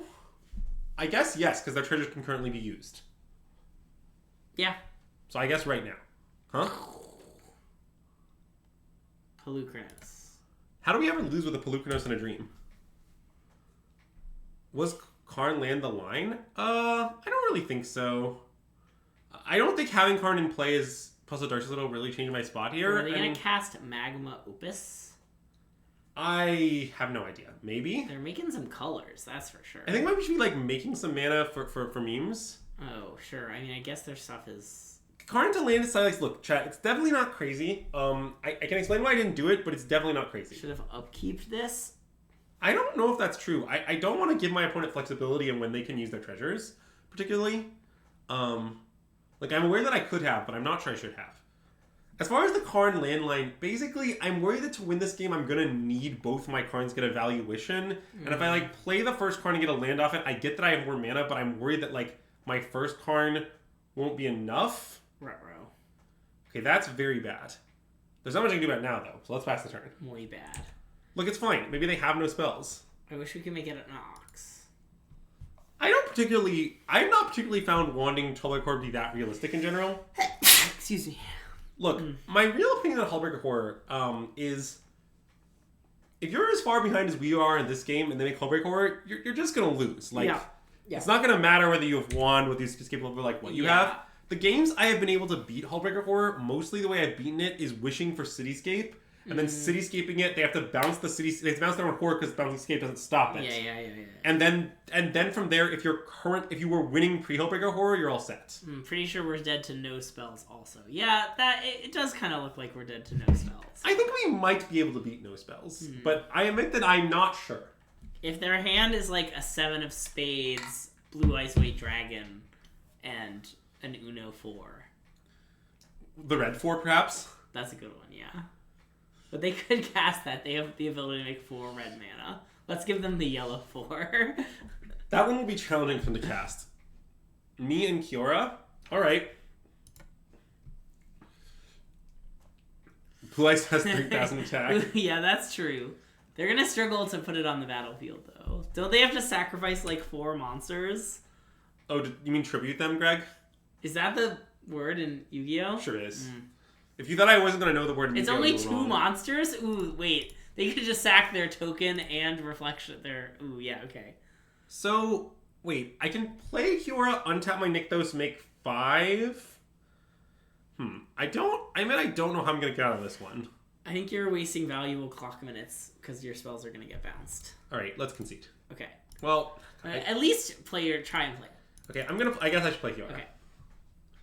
I just wasn't even sure what I was going to do once I played the Kiora. My plan was like, play Kiora, question mark, profit. They might also have the Flute of Summoning Dragon while Lord of D's in play. That would be really bad. Is that more Yu-Gi-Oh? That reference is lost on me. Yeah. Okay. It's all Yu-Gi-Oh nonsense. Don't worry about it. Look, I'm going to just play spells and assume my opponent has stone nothing. Maybe they have what about the God cards? What if they have Obelisk the Tormentor? That would be a disaster that would beat us. for us. Yeah.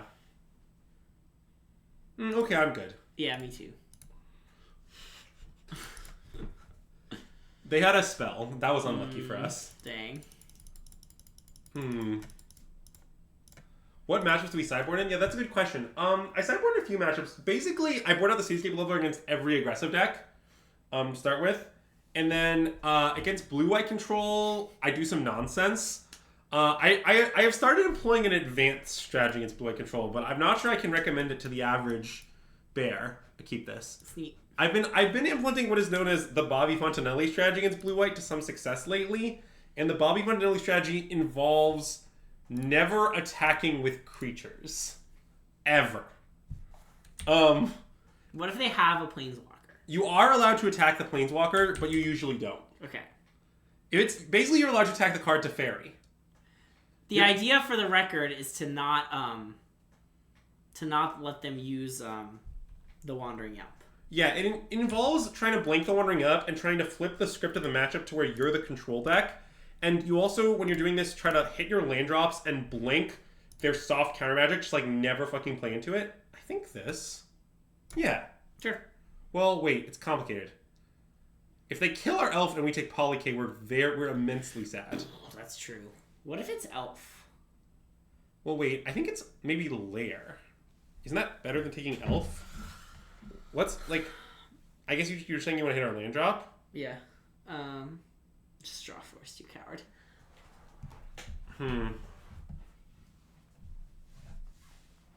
Oh shit! I should vote first. Yeah, chat's right. I apologize. I just punted. Chat's definitely correct. There was no reason to play elf first. Playing too quickly. Discussing nonsense. Maybe it is still just elf.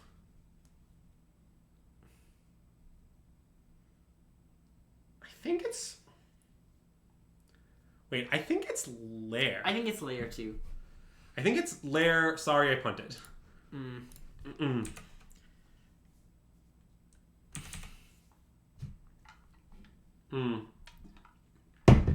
Yeah, I was definitely supposed to oath first. But anyway, I was discussing nonsense. Oh yes, the Bobby thing. So, yeah, basically, you just never attack. Yeah, I'm slamming Karn. Yeah. I know it could go horribly wrong in many ways, but... Horribly? They could just counter it. Yeah, but they don't have it. Come on. Yeah.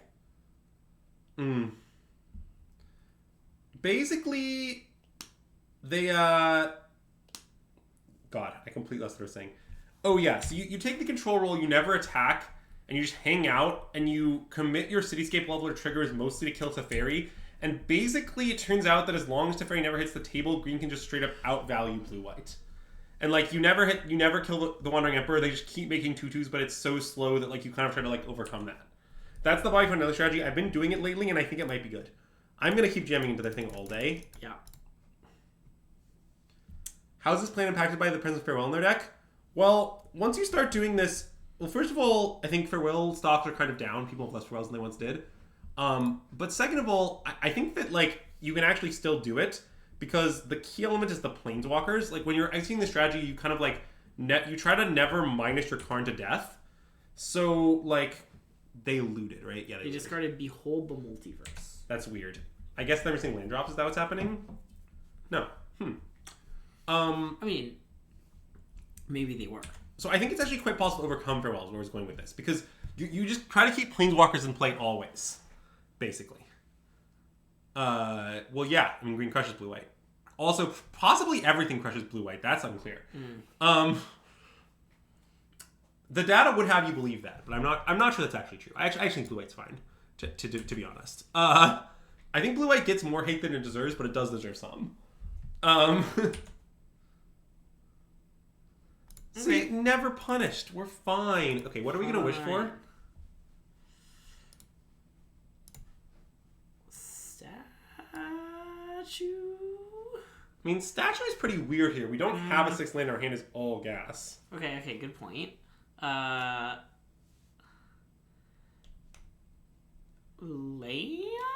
6th land? Yeah, I don't think I want 6th land. Have I considered not wishing? No, but I probably should think about not wishing. Because we don't know what we want. Is it the brain? Oh, well, the issue with brain is I don't know whether to name Hullbreaker Horror or Gearhulk. I would name Hullbreaker Horror, I think. Brain is somewhat reasonable. See, the reason I want to wish, I guess I do want to wish. And the reason I want to wish is, well, isn't it pretty hard to deal Karn 3 damage? Doesn't their deck not have that many? I bet Volcanic Spite can do it. I don't know what Volcanic Spite targets, but I bet... Volcanic Spite can, but that's it. They're not that good at it. But I guess... Yeah, maybe I should just plus.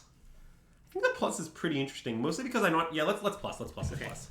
Sorry, I'm coming around to plussing, but it's close. Basically...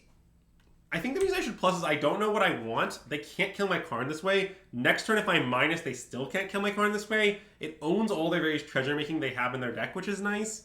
And I kind of just don't see the punish. If they, like, bounce our Karn with Divide by 0, like, alright. Deal.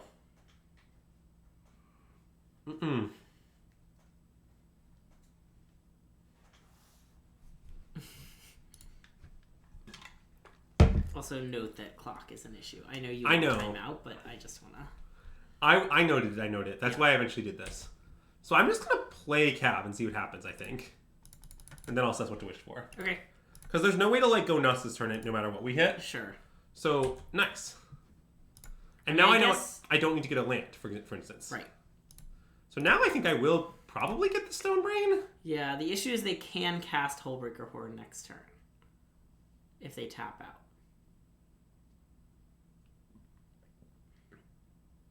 That's fine. We should still get the Stone Brain. Okay, do it. If they fully tap out for it, I think we will figure it out and it'll be fine. Oh, we might even be able to Cityscape Leveler it. Yes. Oh, they can't use Treasure. Good point. Thank you. Thank you, chat. Oh, wait. Yeah, sorry. Chat's right. I'm wrong. Well, what happened, Greg, is you confidently claimed they could just tap out for it, and I was like, oh, that makes sense. They've got a bunch of lands. Uh-huh. But I just didn't do any counting, and it turns out they just don't have 7 lands. Nice. Common Greg GRV, yeah. I mean, now I do want to Stone Brain them, but I'm not sure I want to do it as badly as I want to Storm. Ooh. Well, let's start with that. Nice. Hey, it's Kiora. Let's follow her. So do this. And here there's 2 Karns in the bin, so I don't feel the need to use Karn first. That makes sense. If you storm into the 4th Karn, then, like... Good beats, yeah. Bad beats, yeah. Well, I mean, I can just not pick it as well. Which I will probably just do. Yeah.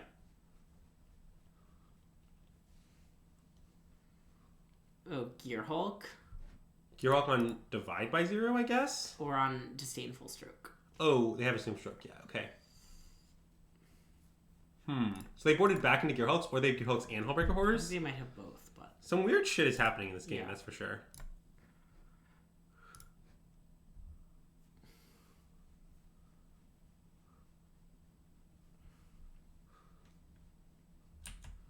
Should I wish for something?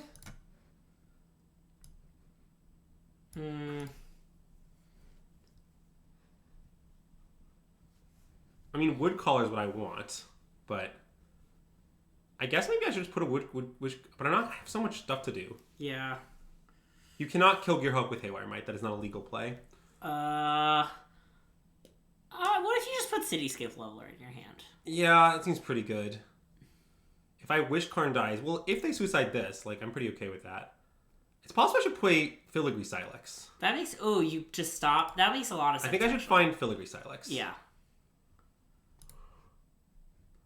Because then my Karn is just living and they can't creativity. Yeah. So, like, it's pretty good. Why is Filigree less popular now? Mostly I think that Red-Green Boats, it turns out, doesn't actually beat Rakdos that hard if Rakdos tries to beat it, is also one of its problems. Yeah. Like, basically, I'm not saying Rakdos that's prepared is good against boats. It's more just like it's medium against boats. Yeah. Also, I guess I should stop nonsensing so much so I can play the match. I definitely don't have enough clock time to combo our opponent, but I probably have time to get close enough to comboing to reach a game state where nothing matters. Yeah. It is... Gruul is not that bad for screen. It's close for screen. But yeah, they have 1 card. This is going very well. Interesting that they played Sekenzan. We need to command something like Andrew will be fine. Yeah, that would be a great command. Yeah. Great use of command at slots. Oh, I guess they can't channel Sekenzan because of the Filigree Silex. That makes sense. Well, it's certainly legal to channel it. Mm-hmm. Oh, and they have Hall, don't they? They do have Hall.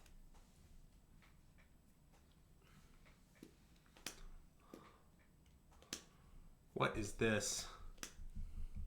Another Gearhulk on Prismari command or something? A Gearhulk on Divide by 0, Bouncing Cav? That would be pretty good. That would force me into, like, some Desperation Storms, I guess. Yeah.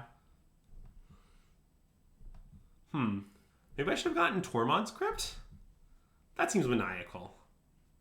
Is it just straight up Hullbreaker? Hullbreaker I will beat, I think, pretty casually. Because I at that point, I will just find Cityscape and just kill the Hullbreaker and they'll be tapped out and they'll be dead. Yeah, with no cards in hand. Creativity, they're 2 creatures, so I can't stop it. All right. Sure. I mean, that's fine. I'm not sure it's that good. Okay, now it's pretty good. Did I punt by getting Silex? I don't know, maybe. But then in that case, my size essentially destroyed a flipped Fable and a Gearhulk. Yeah. By forcing them to do it on those 2, which is a huge game. Okay, so I didn't punt by getting Silex. Maybe getting this was a punt, but I'm not sure it was a punt. It just didn't work. It didn't really work out, though. I'm also not 100% dead, although Yeah. it is very bad. Because they get to bounce a thing off the Yeah. thing they flashback. They get right? to... What are they going to flashback? Prismari Command? Well, I think they would Divide flashback divide by by 0 zero? and bounce 2 things. Oh, sure. Okay.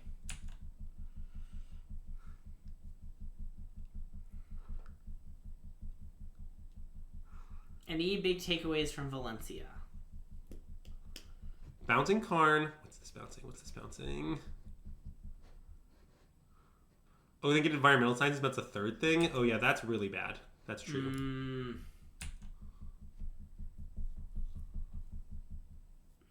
Teachings of okay, they're playing a list without that card. Not every list plays that card, and I'm not going to give them a treasure. Yeah. I mean, they would... Oh, because... Then they would be able to cast their spell. Yeah, but it's a sorcery, so... I guess that's true, but... Alright, so their only card is that. Well, I need to go big. I think going big starts with starting casting Cav, actually? Yeah. Yeah. Leading up Nykthos, and I can untap a regular land. Yep. Okay. Well, sadly, we're far from out of the woods. Yep. Because I only have 5 mana. Oh. So, I need... Well, I'm at 20. Hold on. We're far from dead. Yeah. So, what we're going to do is wish for Cityscape. Play Elf. God, I have too many cards in my hand. And pass. Yeah, right, because Teaching of the Archaics will let them draw a billion. Why do you... I think people shouldn't do that, is my simple answer. That was a card people played when the metagame was much less... when the deck had many less good options. It was fine. There was nothing wrong with it, but it's just wrong. It's people who haven't updated their lists in like 3 months. That's why people are doing it. I don't know what to say. It's just extremely wrong. Honestly, I'm pretty sympathetic to cutting the 4th Oath. I think I've come around to it being wrong, mostly because I like how strong Oath is in the opening hands. But I don't know. I do think that... Oh wait, they're cutting an Oath and leaving the Cabolas? Oh god, that's not what I call. That's insane. If you cut... I mean, you can't play Cabolas... Oh, wait, sorry. I misunderstood what's happening. I thought you were talking about how that flex was reasonable. It's really egregious. Okay. People gave the Masters permission to cut the 4th Oath, they took it. Yeah. That is absolutely correct. I don't even know if the Masters should have that permission. I'm not sure the Masters can be trusted with the power that is cutting the 4th Oath. I think it might be just like too much for them. Are you aware that you gave them that permission? Yes. By talking about it on the System Magic stream? I am aware of that. That sounds like a nice stream. So, one question here is, should I block Elf on Hullbreaker Horror? Maybe. Like, it's probably going to save a Planeswalker. Yeah, I want to save Kiora. Yeah, you want to save Kiora? Okay. She's definitely the walker you want here. Yeah. We already have the stuff.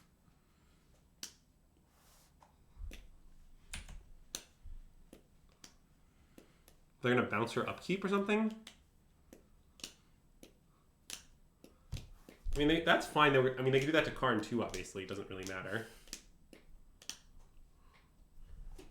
Alright. Well, Willfullow does make 4 mana, but then I'm exposing Cure to bounce. I don't want to do that. I just want to slam it, I think. Slam the leveler? Yeah. We have the mana? Yeah. Okay, yeah. I just think they probably have a bounce effect, and if they do that, I just get destroyed, and I want this Hullbreaker Horror to be bounced. Yeah. Like, I know they'll save it, but, like, that's just expending so many resources, and we draw a card, and then, like, we're going somewhere. Yeah. Cleveland? Not Cleveland. It's never Cleveland. This, for the record, is my new favorite stream bit. Mostly because of how much Andrew hates it. But every time he says we're going somewhere, I ask if somewhere is Cleveland.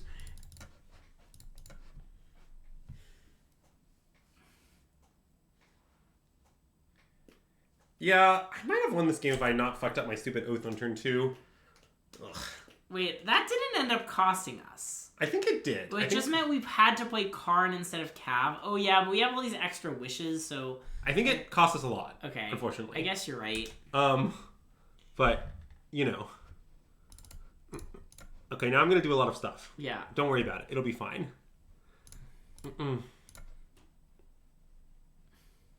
Kraken IRL pack! We'll What do an that after the exciting game, command! Okay, I'm gonna go look and figure out which... I feel like I got some packs for this purpose. But I don't remember what they were. It was a while ago. Where did I put all those packs?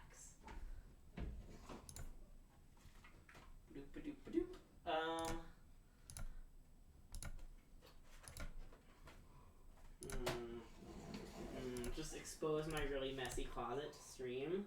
I don't think I can really see it, Greg. I know. Oh, I found some packs.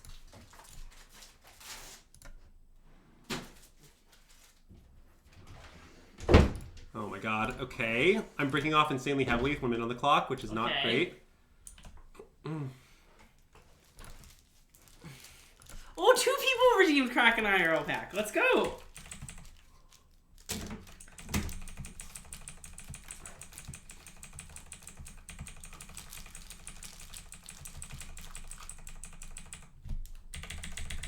Sorry. You're good. Oh, there's a lot of... No, let's go. Chat's going nuts on IRL pack redemptions, Greg. I see that. We might need to make it more expensive after today. Yeah, we might. Time to crack some packs, baby.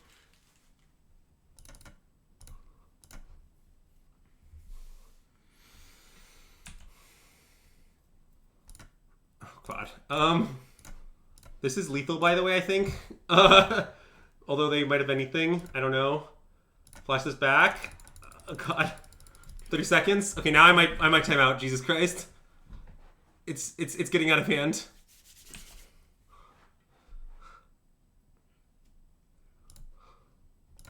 Okay.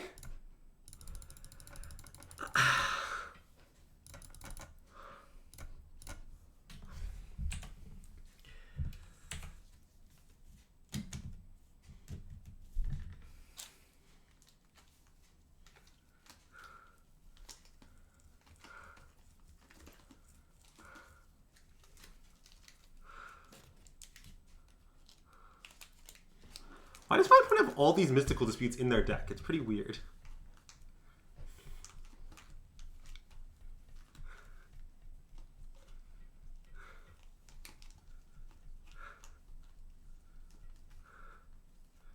Alright, well, it's counted as I pay 5. I can just pay 5, though. Yes? Yes?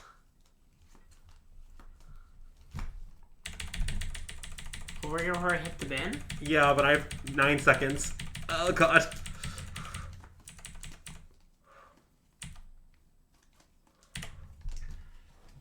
No, I'm gonna time out. Oh my God, it's happening.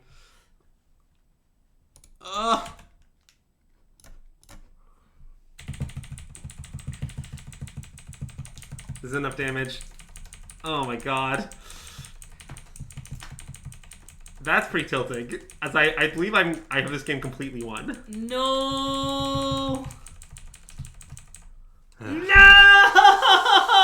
Yeah. I need to play just slightly faster. Ugh. That's a tough one to lose because I'm pretty sure I would be 100% to win it off stream. I just spent a lot of time talking about stuff. We gotta crack so many freaking packs. I count 5. So ready? We're gonna crack some packs. We're gonna start with this. Phyrexia all will be 1 booster. I recommend you crack the packs at a quicker pace. Like, I'll just show them the commons real quick, and then we'll get excited with the rare. Ooh, a Moto chest, too. Okay, it's time to do some opening. Okay, I bet the commons start from the back. Okay, here are some nice commons. We can look at them. Ooh, nice commons. Ooh, commons are so fun. Then some uncommons. Look, it's Tablet of Completion! We opened that in a previous Crack-a-Pack, fun fact. And here's a Plains. Nice. Okay, I don't know why you showed them the Plains. The Plains is so nice! I love Plains. Okay, now a nice March of the Machines pack. Very fun, March of the Machine. We love that one. No chimney rabble. There was, yeah. Ooh, this one, they're the right way. Okay, let's see. Some nice commons. We all love commons. Some uncommons. Furnace Gremlin. Ooh, there's something fun in here. Ooh, there's Invasion of Kaldheim and Brunaclad Telecore Engineer. That's a fun card. What a nice card. What a great crack-a-pack. Okay, next. Brothers War. We're going back in time. I actually think Invasion of Kaldheim is a great design record. Real quick. Okay, Brothers War. Some nice prototype tokens. All right. Skipping over some commons. Look at all these cool commons. Nice energy refractor in there. Where's the Aftermath pack? I don't own any of those. And our nice rare, Drafna, founder of Lotnom. And Blackblade. And Blackblade Reforged. And another Full Art Land. Wow, so exciting. So exciting. So exciting. All right. Innistrad Crimson Vow. Greg, you're really going back in time quickly here. Innistrad Crimson Vow. How fun! Innistrad Crimson Vow. All right, now I don't remember what any of these commons do, but here they are. No value yet. Okay. It's really just lighting money on That's fire. a nice opening packs, double-faced card. But... that's nice. Sometimes it's a nice. Oh baby, look at it. Oh god, that's a tilter right there. That'll get you good. I can't say I enjoy seeing this whole Breaker Horror. Not after I worked so hard to beat it and then timed out. It was a real tilter for me. God, we can't do better than that. But our last pack is a mystery booster. We're going to open this mystery booster. Convention edition. Why do you have a mystery booster edition? There were some in the free stuff they gave us for being Twitch streamers. Also, I think I just have some around. I don't really know what they're from. Okay, this one we're going to look at all the cards because it's cool. Ghostblade Eidolon. Whatever this is. Faithbreaker Paladin. Whatever this is. Everdream. That's a nice one. Retraction Helix. Pioneer Staple. Noted Matt Nass. This card. Shambling Goblin. Fatal Push. Pioneer Staple. Look at all these Pioneer Staples. Spark Mage Apprentice. Pyrehound? Is that what that is? Oh no, Hulking Devil. Hooting Mandrills. Pioneer not staple. Don't play this card in Pioneer. Oh yeah, I really don't think something Rhino. Charging Rhino. What's this? Shrewd Hatchling. Ashnod's Altar. That's a cool card. Shrewd Hatchling is actually my nickname for Cliff. Bellbay's Portal. And a rare Basilisk Collar. How fun. Oh, and our fun card is Biting Remark. 4-mana 3/3 with Scrycast 0. You love that. If you see this card 0. While scrying, you can cast it for 0. Dang, what a nice pack. Ashnod's Altar might be the best pull. No. Hullbreaker Horror was the best pull. I think it's hard to argue that Hullbreaker Horror wasn't the best pull. That's great. What just happened? Was so fun.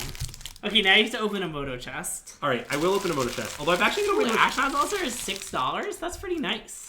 Alright, chat. Well, don't worry. I'm down to a precarious 176 Moto chests. That's so low. And only 600 tickets. But anyway, so we've got a Story Circle and a Cyclops Gladiator. A nice M11 and a nice 10th edition. Can Andrew sign the Hullbreaker? Well, I can do that. I'm not sure what we would then do with the result, though. Yeah. But, yeah. Look, I'm willing to sign the Hullbreaker and give it to someone in Dallas or something, but I'm not exactly sure how that would work, is the thing. Display it. The issue is that, okay, we don't have... There are a bunch of stuff that we like to display on stream. Like, we have a bunch of props, like the crown, for example. The crown, the lotus. Yeah. Give it to me the first person who beats me at Dallas, but Zyphos, I want to make sure I give it out. Yeah.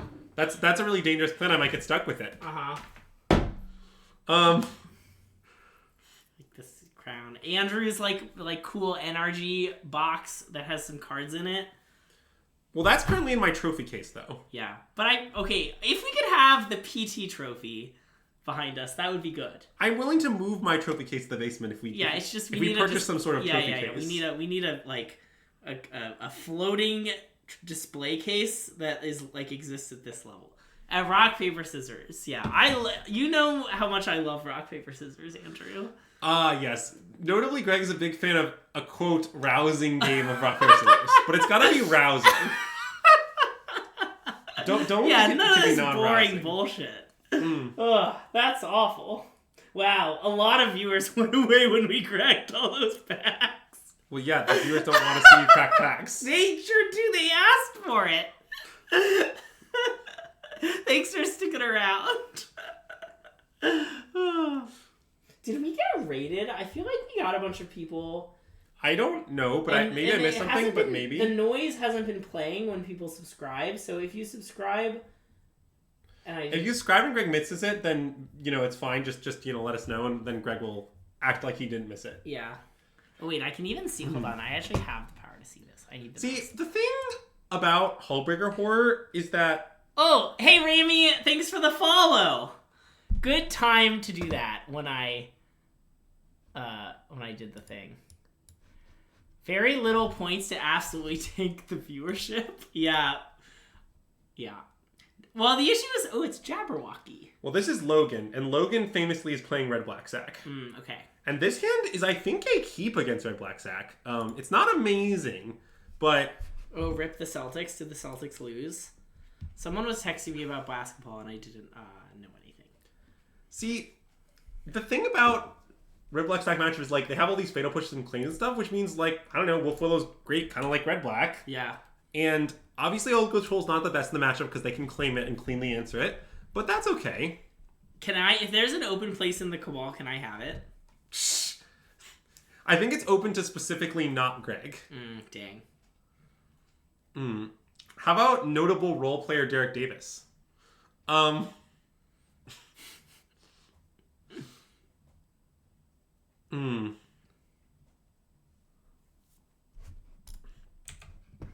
Did Jabberwocky say something to me? I should probably check the chat. Nope. Nope. The Thoughtseize is bad here because my hand is pretty all in on this Wolf Willow that I assume will be taken. But it's fine. I'll just peel Wolf Willow off the top. What could go wrong, Or an elf, or I don't know, land, or a cav. Yeah, but Wolf Willow would be the best, though. Yeah. I'm always greedy when I ask to top deck particular things. Now we can top deck a land. Yes. Well, we'll all just beat Jabberwocky together as a family and make Andrew feel good about getting off Rakdos Sack. I don't like this. Yeah, he's doing the classic steal your elf, tap it for mana, deadly dispute trick. Okay, Logan's missing land drops, we're missing land drops. It's quite the game. Oh no, wait, that was turn 2. He didn't miss land drop. Uh-oh. This is very bad. I mean, I would sneak my hand again, but it sure isn't going very well. I don't like that. Usually I know what's going on in the sport world, and no one in our chat wants to talk about it. But now there's something that I don't know anything about, and everyone in chat is talking about it. Let's talk about random baseball games and, things like that. Did you catch any random baseball games lately, Greg? Well, I was at one on Saturday. Yeah, that's what I was alluding to. It was nice. How would you say it was on a scale of 1 to 10? Ooh, it was really good because a friend invited me into a suite and the drinks were free. Yes, famously. And free drinks factually taste better. Well reasoned. I did pay attention to the game less than average, but the Twins won, so that was nice. Even though they were playing the Toronto Blue Jays, who actually are one of my other favorite baseball teams, pretty randomly, but... Greg loves the Toronto Blue Jays chat. I do. See, the reason Greg loves the Toronto Blue Jays so much is because of elaborate nonsense involving his fantasy baseball team, but he does love them a lot. How's my fantasy golf team? Last week, I forgot to make a lineup and submit it, and so I got 0 points. Tomorrow, I need to remember that today is Monday, so Wednesday is in 2 days, because Wednesday is the day that I have to submit a lineup. Yesterday, the Sox walked the bases full, and the Tigers hit one off the warning track for out 3. Then 2 innings later, the Sox walked the bases loaded, and Akil Baddoo hit a grand slam. That's pretty nice. Wow, the Tigers? That's even a team I've seen, as I'm famously from Michigan. As many know. Was the first one a noble tiger, though? That's what I want to know. Yeah, I'm pretty dead in this game I'm playing, by the way. I think I'm going to concede. Yeah. Are you aware of the acronym Noble Tiger? Oh, God. This is another Reddit acronym? I'm not aware of it. Would you mind enlightening me? Huh? I'm not aware of it. Would you mind enlightening me? Yeah, it stands for... So, here's the situation. Let's say someone gets a single, they go to first base.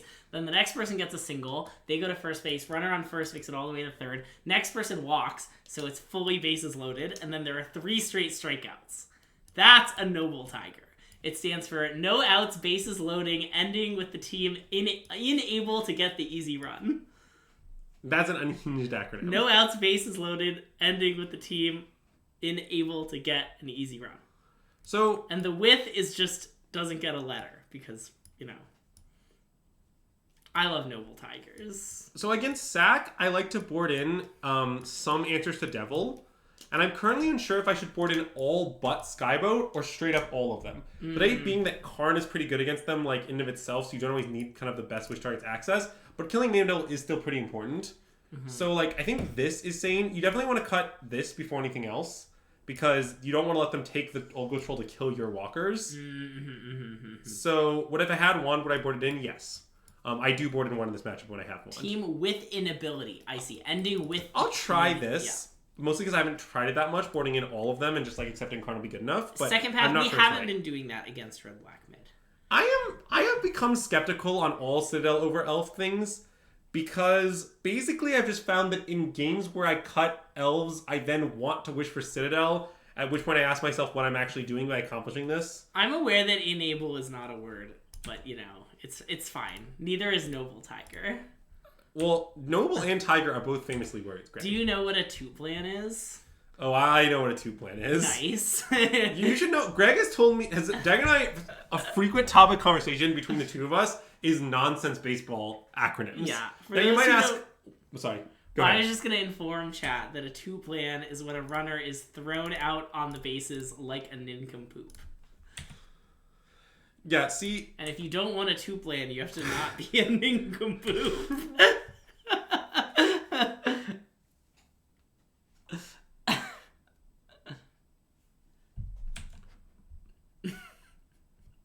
Alright, so this is a Cav holding back Nykthos in case we hit only Nykthos angle. Okay, we didn't only Nykthos, but we did hit a Storm, which is quite good. I don't know if we're going to make a cast right now. Wait, let's see. This is 3, 4, 5, 6, 7, 8, 9. Oh, brutal. So we're getting layered is what's happening. That's annoying. Although, I suppose if we draw any spell, it's good, and if we draw a land, it's good. Oh, nice Thoughtseize. We got him. I mean, obviously, it's right from the cast it, like, what's he supposed to do? But... Yeah. Ooh. Oh, is it time to draw 2 cards? I think it's time to draw some cards, baby. I love drawing 2 cards. Yeah, and then afterwards we can play this and use it if we want. Yeah. So...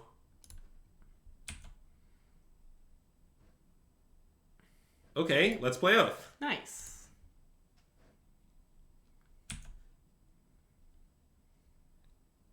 Well, I think I should reveal Nykthos, and then I'm not sure if I should play Lair or Nykthos. I guess probably Nykthos. I think you should play Nykthos. I mean, even with only 1 Storm of Gas, it'll probably be good enough. Yeah. And then a related question is, should I send with the Cav? It kind of is irrelevant, because I assume that this cat's going to get Deadly Disputed. Yeah. But I can do it. The question is, I guess I might save 1 life by holding back, but I guess I should make him have it in case he doesn't. I think if they had the Deadly Dispute, do you think they would have done it over Thought-Seizing last turn? Well, maybe not because they want to set this up. Because they... Oh. But... he might have main phased it. It's sort of unclear. I think he might not have. But the downside for attacking is so small. The punch that I take 1 from this. Yeah. I think we should do it. Wait. Oh, no, wait. There's a bigger punish. No, wait. Wait, it's complicated. What I'm worried about is... Hold on. I'm worried about this. He can exile Storm. Right? Yeah. Okay, is there anything I can do to play around that? So yes is the answer. I can crack Wolf Willow so that if it attacks, it dies. But that might be too elaborate. Yeah. Yeah, I think I probably should just attack. Okay. But I want to think about it. Surely that's insane. Yeah, I think it's too insane. But I did want to consider it. I do think it, like, if it saves the Storm in essence, it's very worth it. The issue is I just don't think it's that likely to like. First of all, I'm not sure it's that bad for us if Logan just like spends his entire turn going land, animate, hive, hit. Yeah. And second of all, I just think, like, I don't know. Okay, that's an aggressive concession, but I will take it. Yeah. He saw that we timed out in the last game and wanted to, make sure it didn't happen again. All right, well, I'll stick to this experimental sideboard plan for now. Yeah, I mean, it certainly was good that, we drew the Might Stone and the Weak Stone. It also could be this, too, in theory, Oh, by the that's way. true. It could be all of them and cut 3 trolls. Troll, I think it's cut before elves in this matchup. Yeah. For the most part. Dying to claim and also losing your walkers in the process is just so bad. Yeah. But I do think that this deck burns you out quickly enough that, it's not totally kill you want this. And against normal red black, you're playing it in large part to play around Extinction Event, which obviously is a non-factor here. But it also is a way to kill Mayhem Devil. So I think it's kind of close, whether you want this. I think I like it. Let's try it.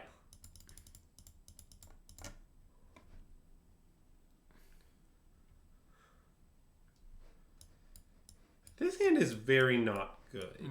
That's true. It just does nothing. I mean, it's good against normal Rakdos to some extent, but...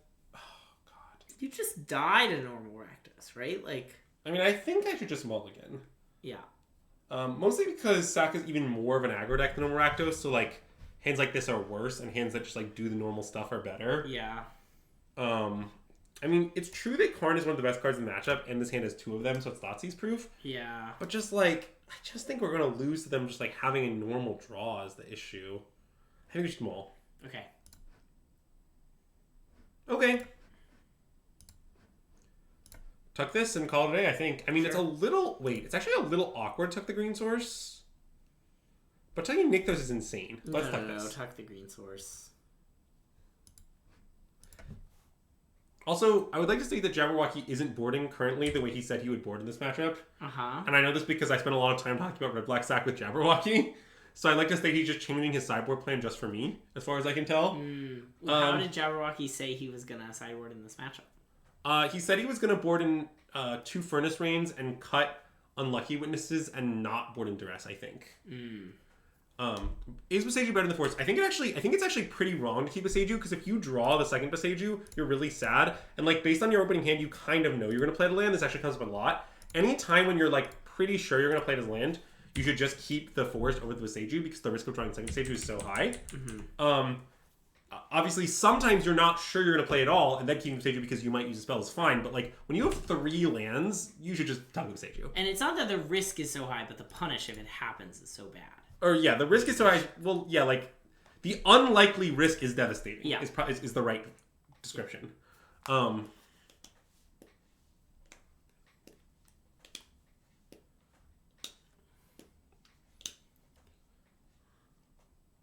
So Jabberwocky right now knows our hand sans this card, right? I believe that's true. No, because you found it off.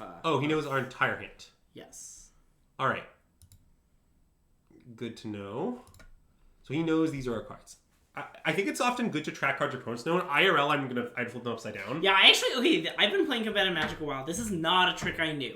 But what a lot of people do is when, if an opponent sees cards in your hand and you're physically holding your cards, and they're in sleeves usually, people turn them upside down, which is genius. Right, because you want to track... Well, I mean, I think it's kind of just the right way to do it, just because it's very easy. Yeah. And it doesn't require mental load to remember then. Right. And then you can just trivially track what they know. Honestly, this is much worse than that because it does take some mental load to track. Yeah. But yeah. So anyway, I want to know what he knows because I want to think about how that will affect his plays. Obviously, in this case, it probably didn't affect them that much, but... Wow, punished. Well, that is a bad draw, but look, if we're just asking to draw a land here. It's not that big an ask. Yeah. Our deck is 2/5 lands. Has to do with sleeves that are not visibly upside down though. Why? I don't care if they know some cards in my hand are upside down. Yeah. I don't think that I just do it. Why? You just do it anyway. Who cares that they know? It's not illegal to hold some cards in your hand upside down. Yeah. That's not a rule of Magic. I don't care if my sleeves have an arrow on them that says this way up. I think it's irrelevant. It reminds them that they should know. I mean, I guess, but I'm not worried about that. Well, we might just lose, which would be unfortunate. This, by the way, is how you normally use red-black sack, which is where they pretend to be red-black mid, and then you run a little cold. Yeah. Boo. Like, red-black mid is a 60-40 matchup for green in the data. And honestly, I think that might even be a slight overestimate. I think green maybe is more like 55-45. Sure. And so, like, I don't know. I think it makes perfect sense that if red-black stack just, like, kind of plays like the red-black mid, then they can easily beat you. It doesn't take that much.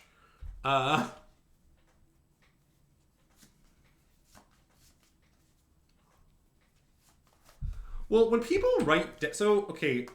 The thing is, when people write down your hand, that is heinous. Wow. Savage. I mean, I have to pass. Yep. So when people write down your hand, which they often do, the thing that people always do is, like, they write down your hand and then, like, they forget to pay attention to it, they forget to keep active track, or they, like, just, like...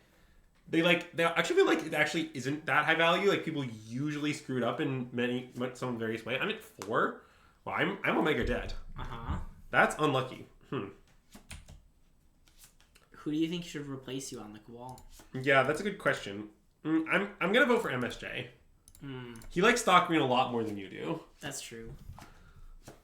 Have you considered that he just plays it because he doesn't want to find another deck and you have the full thing ready to go and sleeved? I think that is not a large percentage of why he plays it, but it is some percentage. Okay. I admit that laziness is part of why he plays it. But yeah, honestly, like, I sort of think writing down your opponent's hand is honestly maybe wrong sometimes. It sounds very weird when I say that, but, like, basically I've had the experience that having to track my opponent's hand on paper and keep up with what they're playing and stuff takes, like, more mental load than it would just remember 3 cards in the end. And, like, I don't know, I want to make sure I'm using my brain to make good plays more than anything else, but this is kind of a nonsense discussion. I don't think it matters too much. A nice thing about a bunch of people redeeming Crack a Pack is that I have stuff to fidget with for the rest of the stream. Also, Greg, I would like to say that don't forget that we have a sixth match, as it were. I think that it's kind of late and we should just play the 5. We can just play the 5. Yeah. We can see how we're feeling after the 5th. Yeah. Let's see how this one goes. What if you just activate 100% of your brain? Well, I don't really know how to answer that question. You still have to spend some of it keeping track of the pad, no matter how much of it you do or not have active.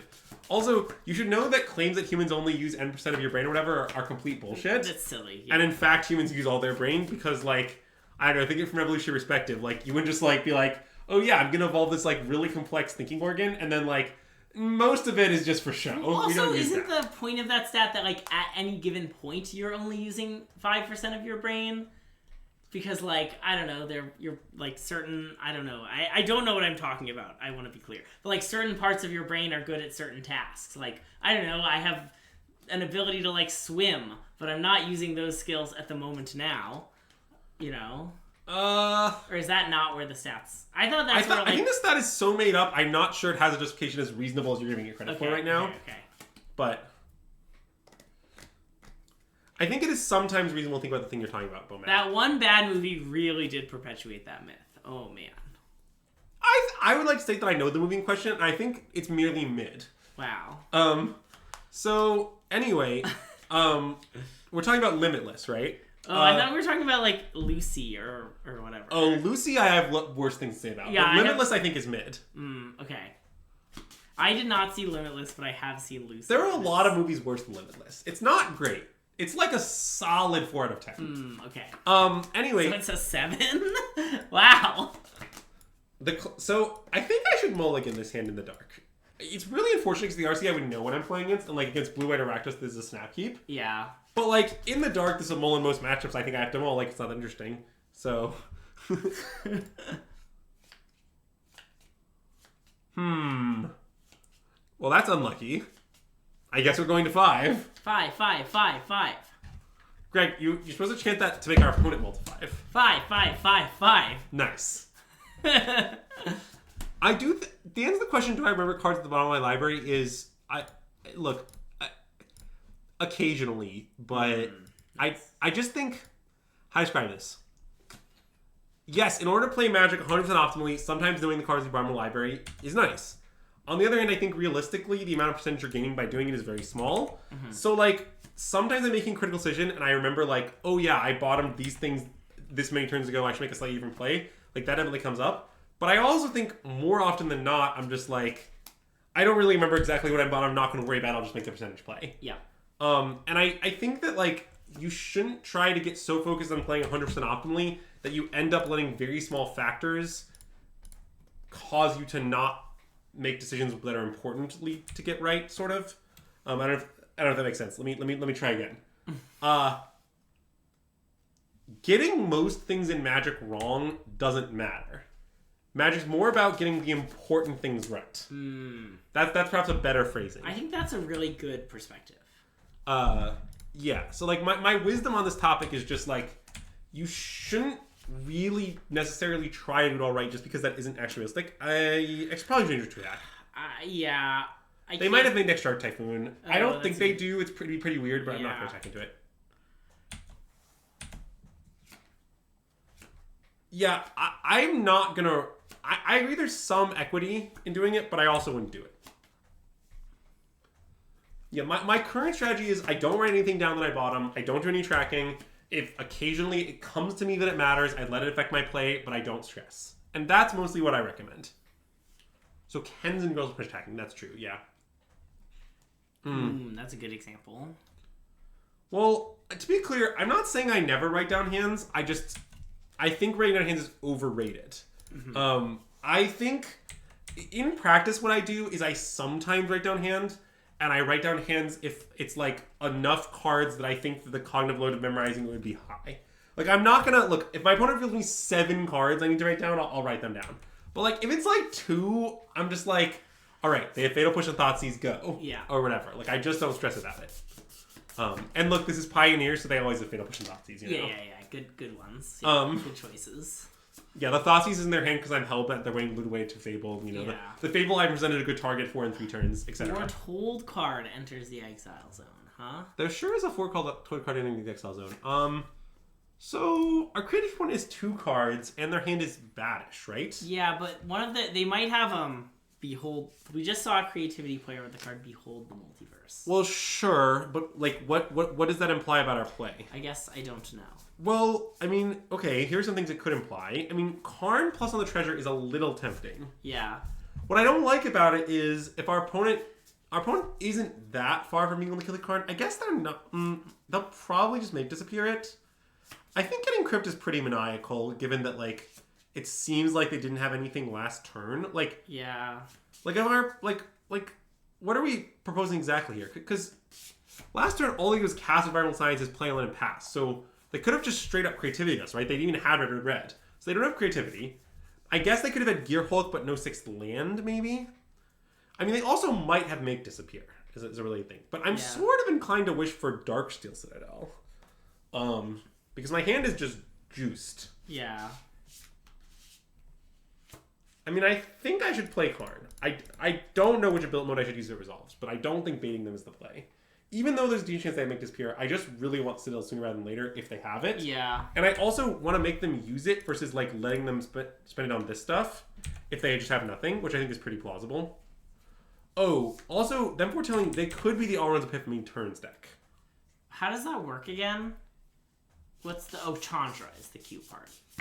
Bomat Courier, what you just said suggests that you are greatly overestimating WotC. Oh, wait, do they inform the community that existed? Ah, I see. I'm with you now. The answer is easy no. Next question. It 100% gets out regardless? I don't know about that. But I think there's no shot that there's just like a big published announcement. Maybe after there's a large Twitter controversy, the community's then informed. This game I think we're going to lose, by the way. What makes you think that?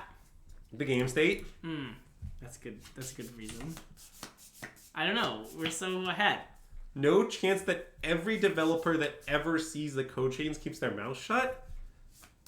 I don't think it's really like that. You really think the developers are like, the community must know there was a Thoughtseize, but they're like, who the fuck cares?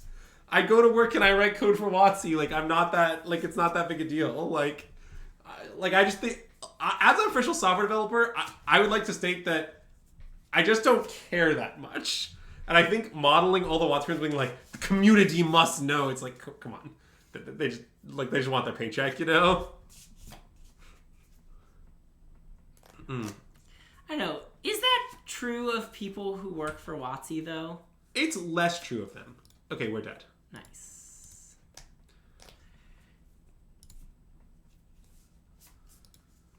Wow. Well, it's fine, though, because this time I have so much clock time. That's a good point. So, you know.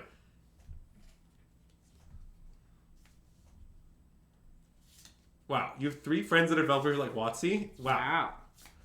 Well, look, I'm very willing to believe that they might tell you, but they might tell you and be like, hey, please don't, like, tweet this out. Yeah. And then you'd be like, you're my bro, I'm not going to tweet out. Yeah. I don't know, like, I don't think it's that bad.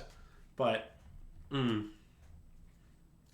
Like, I feel like that's what I would do. If Greg was like, look, I got to tell you the dark secrets of my work, I would be like, those are going right to Twitter. I tell you the dark secrets of my work as a Twitch streamer all the time. You mean mainly that there are no dark secrets to you as a Twitch streamer? Whoa. I thank you. Thanks for saying that in this public setting. That's exactly what I wanted you to do. Exactly. No dark secrets. How many friends would if I did? Wow, Dom! I thought we really bonded. Do you think I should keep this? Let Cliff out.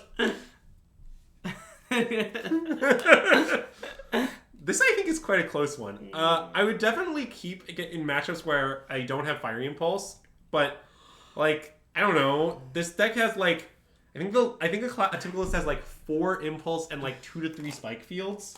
Like, it's pretty dubious. I think I would mulligan. Like, keep play. Oh, face like. My dad does work for Nintendo. As a tax consultant? No, he just he already told me the starters for the next Pokemon game, and I'll be posting them on Twitter in 3 days. I mean, I think I'm just gonna mull. I think this one's maniacal. In the dark is one thing. Oh, much better.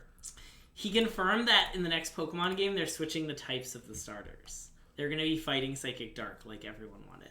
Dude, I would like to state that I want that. The third form of the water starter is the third form of the psychic starter is a lot like Charmeleon. Well, wait, isn't there another possible trio too? I don't remember. I think there's something Isn't it water, ground, electric or something is possible? Wait, that's not right because the one that doesn't affect it. That's not right. But I don't. There's another one. Well, that's true with fighting Psychic Dark actually. Psychic doesn't affect Dark. Oh, well, then it works. Yeah, I know there are a bunch with Fairy. Fairy, Dragon, Steel. Yeah, there's a lot of possibilities. Wait, hold on. Dragon isn't super effective against Steel. Yeah, I don't know. Fairy, Dragon, Steel is pretty weird one. Look, let no one say I didn't learn anything from Fairy is a fake type. I don't know what. This is a little interesting. I mean, I probably should just take Beseiju. I think the responsible pick is Beseiju. Yeah, I'll be responsible. Much as I hate being responsible, part of it is that I don't have a subsequent land drop, so like, I don't know. If I draw another land, it's not even bad. Like, I kind of just want to hit my land drop and my next one, maybe. So. Oh, Fairy fighting Steel. That definitely works. Yeah, there's a bunch of them. Wow, we're such a genius for taking Beseiju. They certainly had the Fire Impulse. Yeah. Look at our opponent. That's the play of someone who has Fire Impulse. I mean, we could just troll our opponent. Oh, yeah. Wow. And look at all this clock time we have to win game 3. So much clock time. I mean, that was the only thing holding me back from the last match, so. Okay, the Dragon suggestion is very funny. Wait, Dragon is a brilliant suggestion. I think Ghost works too. Ghost is funnier. Levy, would you mind rating that script? I'd appreciate it. I like Ghost because it could just be like a million years later, and it's just Charmander, Bulbasaur, and Squirtle, but they've all died and become ghosts. Wait, that's pretty morbid, Greg. So, wait, they need to resist the other type as well? I don't know. I mean, it's unclear what the exact requirements are. Like, to be honest, like, there's nothing really stopping them from making it, like, ice, electric, and fighting. Like, they can do anything they want. But do you know that one of those types is super effective against another? Oh wait, you're right. Isn't there an ice electric relationship? No, actually. Oh, is it fighting breaks ice? Yeah, fighting breaks. Yeah, you break the ice. All right. Ooh, normal Ghost fighting. Yeah, I think Ghost is also pretty bad offensive typing, but it's pretty good defensive typing, I think. anyone out here who's a fan of competitive Pokemon, I have not played much competitive Pokemon in my life, but I did spend a brief period of time jamming random teams of Pokemon Showdown. I've definitely watched some competitive Pokemon YouTube content in my life. That's all I know about it. Okay. It sounds like you're an expert. Yeah. So, probably we should just jam Troll. Yeah, I mean, they have Make Disappear. Well, yes.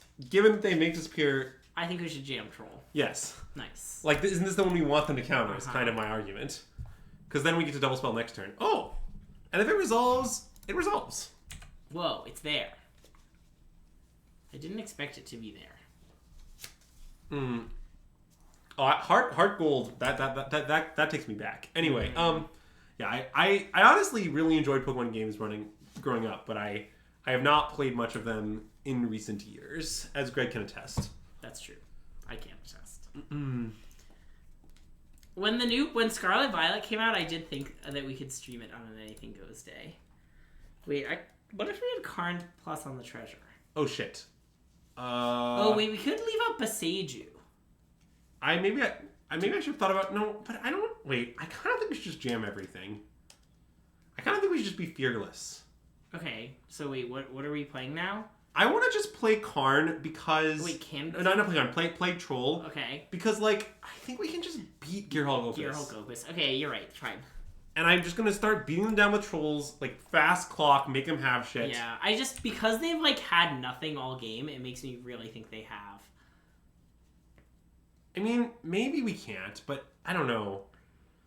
I mean, this massively rewards the play that I made, them having that card. Yeah, that's true. Which... is certainly relevant as I think a lot of the Gearhulk have like a lot of that card in their deck. Yeah. Mascot? That is not a show of strength, I think. That's not. I mean... Well, I mean, they didn't loot. True. Which is a show of strength. Well... I mean, it probably means they have, like, enough lands because they didn't get invited. It's a weird... I don't know what it means. Yeah. It means they think the game's going to go late. So they have... Their hand is, like, very interactive or something? But they haven't had... They've just... God, I don't know what this means. It's very weird for them to do that. I've definitely debated streaming other games on the Friday Anything Goes stream before, but I don't know. It just feels like bad content, you know? Yeah, I don't know if we will ever actually do it, although I think there is some interesting stuff we could do in theory. Maybe when Lorcana comes out. Is it online? Can we stream it? I don't know. That could be fun. I also think it's pretty realistic that we could, I also think what is more realistic is doing something between rounds where we're streaming challenges or other weekend events, which I know we don't do a lot, but we do sometimes. Yeah. Does Neoform count as another game? Yeah, good point. We did do that. Like, what I was thinking, like, I can propose some stuff, but... Yeah. Like, Greg, correct me if I'm wrong, haven't you played a bunch of Fire Emblem? And so yeah. Uh-huh. Like, what if we streamed, like, I don't know, like, Fire Emblem 7 Hector's Hard Mode or something? That could be fun. Like, I'm pretty sure we both know enough to, like, reasonably have discourse about it. I don't know much about that game, but it would be fun. I know enough to be able to stream it. So, yeah, like, because... Okay, wait, I think we should just play our spells again. Okay. Which ones do you want to start with? Wolfwillow. Okay. Wait. Wolfwillow, Hold Karn? on. I guess we could Karn through Make Disappear is the alternative. Yeah. Because I was thinking of Wolfwillow... I was thinking Wolfwillow 3-4... We did just say Fire Emblem... Oh, Hector's Hard Mode. I said Hector's, as in that the mode belongs to Hector. Yeah. It's not to be confused with Elwood's hard mode. Anyway, And Lynn doesn't even have a hard mode. I'm trying to figure out the full line here. Because if we Wolfwillow... We could Wolfwillow Karn. What if we Karn through Make Disappear and then Wolfwillow after? Awkward Wolfwillow after. That's pretty reasonable, because I do want to plus on their treasure kind of badly. Yeah. And if they bounce Karn, it's pretty fine. I mean, to convince our Beseiju, but I think that's just happening. Yeah. Okay, I think I'm in. Okay. Let's do it. I mean, I guess they don't have Make Disappear. They probably have another Divide by Zero. I mean, I thought about that, but none of our plays play on that much better than any of the others. So, like if they have Divide by Zero, what we want to do is make them use it, which this I wonder if they're now going to discard Mascot Expedition. No, they got Environmental Sciences. This is very weird what's happening in this game. I mean, I think we're winning, but it's just so strange. Like, they don't have creativity. They just would have done it. Yeah. And they're not looting. They're, like, trying to beat us. So their end is, like, it's got to be, like, their end isn't Make Spirit. Wait, I think they have to have, like, more Divide by Zeros or something. Yeah. They have like more Divide by Zeros and like maybe like Prismari commands or like. I mean, or Hullbreaker Hordes. They're stalling. Okay, wait, is this the This Gearhulk? is Oh, the the Gearhulk. manual Gearhulk. Okay. So manual Gearhulk here is pretty beatable. I guess it does sort of punish me putting the Wolf Wolves on the same land. I admit I did not think about that. But I also just think we'll be okay. Like, our hand is very strong.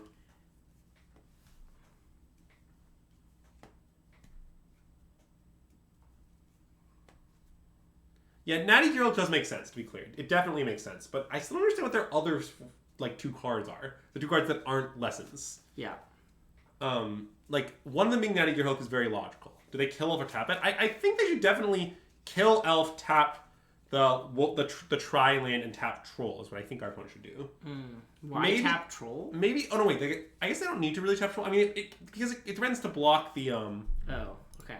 But I guess maybe it's still wrong. All right. Because do they know about this troll in our No. hand? No, they don't, right? If they don't know about the troll, Oh, wait, I think they do. if they know about the troll in our Didn't they hand, divide by 0 Troll when we had a Troll in play? I think so. So now we just play troll, and like we're not taking that much damage. Now, a good question we should ask ourselves here is: okay, so the facts are they don't have Make Disappear. Yeah. 2 of their cards are lessons. So but I guess they just drew a bunch. They of just cards. drew 2 cards off Magma. Well, I'm definitely going to trade for the 4/4. Okay, I'm offered that. I was trying to decide whether chump blocking made sense, Yeah. and I still don't really know if it did or not. But the trade is a snap trade.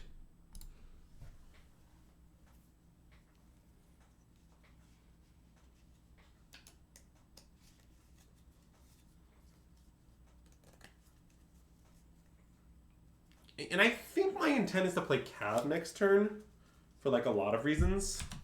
Like, what we need to do is find Nykthos. That's how we win. We find Nykthos, we'll win. Yeah.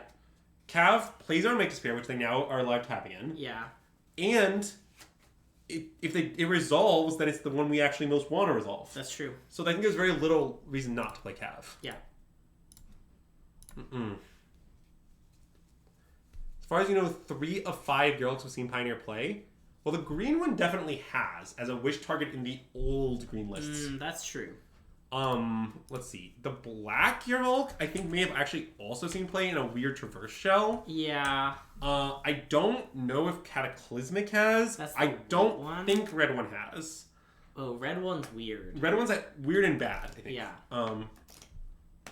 So wait. Which one should we count? So we're saying that black, green, and Definitely blue.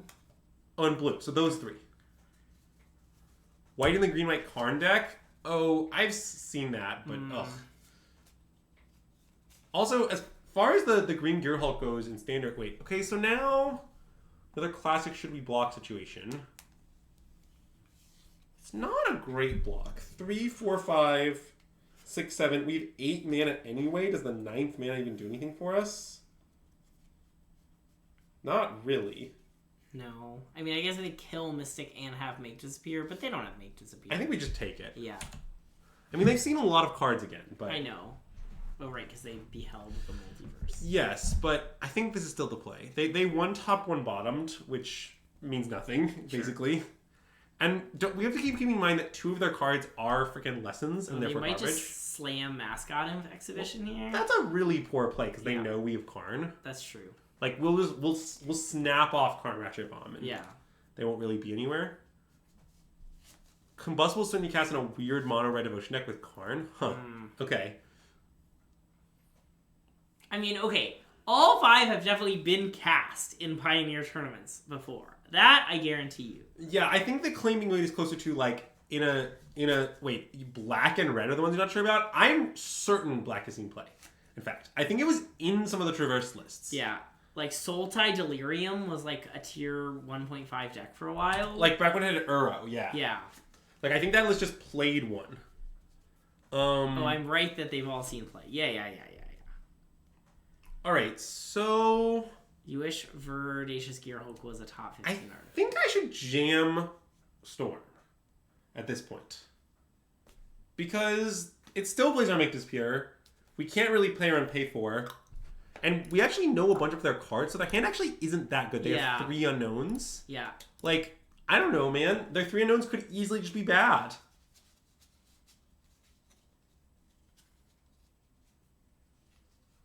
Well, that's very good, unfortunately. Alright. I mean, we might lose this game. Should we have played differently? I don't really think so. I mostly like how we played. Yeah. I mean, we could have foreseen the Gear Hulk, but given that we foresaw the Gear Hulk, I'm not sure we made any decisions differently. Yeah. I mean, we could have not played Boseiju because we anticipate natural Gear Hulk, but God, Boseiju and Gear Hulk is so medium compared to getting the land to play that we're going to use many turns of the game.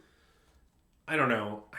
Especially when you're like ramping them 2 known mascot expedition, like that's really not where I want to be. Yeah.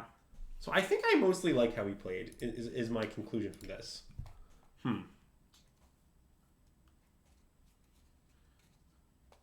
Jacob Wilson's top 8 Sultai Galarian deck from PT Phoenix had no Gear Hulk. Okay, that's fair, but I still think that deck at points had that card. I'm not necessarily claiming... Oh, we're dead? Boo. Well, we sure lost a bunch. We have to play another match, Greg. It's the only way to shake it off. Is it too late for you? No, it's fine. All right, we have to give chat the full 5 matches, you know? Yeah. Oh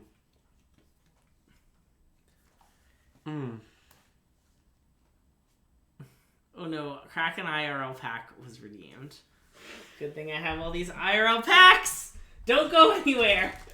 Okay, but now we just have to crack more March of the Machines.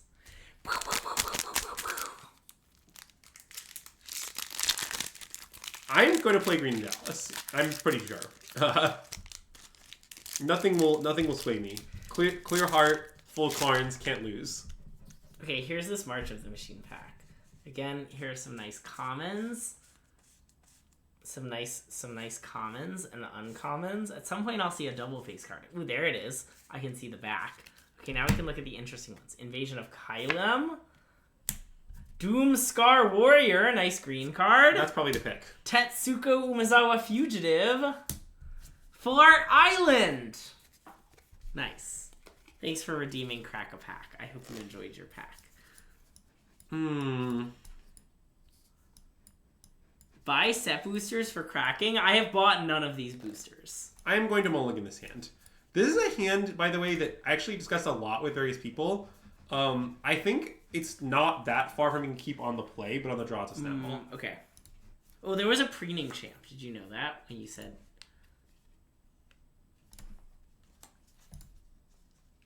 How many points is it to make Greg and Andrew play Pygow with 2 boosters? I do own, famously, a cube that's for the purpose of Pygowing, and we have discussed streaming it before. But it would be pretty hard to do. It's too annoying, is the short answer. Flip it or rip it? I don't believe in flip it or rip it. That sounds amazing, Greg. I love my Pygow cube. One of my long-term life goals is to post a long internet post about the Pygow cube because I think it's a really interesting design project, and I don't know, we had a lot of fun making it. Yeah, in addition to that, Greg, I should also make a long post. Okay. About the Pygow cube? I don't know. I think we did good work on the Pygow cube. We did good work. It's good. As official play designer on the Pygow cube, I would like to say that Greg and I put a lot of hours into it. Yeah. Andrew is a play designer on the Pygow cube. It was definitely Greg's concept, but I did some good play design. Yeah. Andrew's the head of play design. I'm the assistant. I'm the lead designer and assistant play designer. Mainly, so we have a cube that I also have the flavor. I'm the flavor team. And the storyboard, whatever. Oh my god. Okay, so the deal with the Pygow cube is basically, for a long time, Greg and I would play the Pygow cube in the evenings we were bored, pre-stream. And then what we eventually started doing is we would make this list of Pygow cube maybes, which is mostly just random cards we saw in draft, something that we considered adding. Also, yeah, thanks to the mana fixing opponent. Yeah. I'm gonna start slamming trolls. I want to leave card for later. Sure. I think it's the most scary. Is this Narset Wheels? I don't know. People have been playing weird, straight up Dimir control more lately. Okay. So it is less likely than it was historically for this to be Zoomer Copium. Okay. But it still could be Zoomer Copium. Okay. So, yeah. If you won't bring it to Dallas, the question is more, will Andrew bring it to Dallas? The thing I is, won't be in Dallas. It is very difficult to travel with. Like, yeah, it's just a big boxer. Though, famously, you can just, like, bring a third of it, and it's fine. yes, like, you can just bring less of it, because it's essentially random cards. You only need 30 cards to, to play.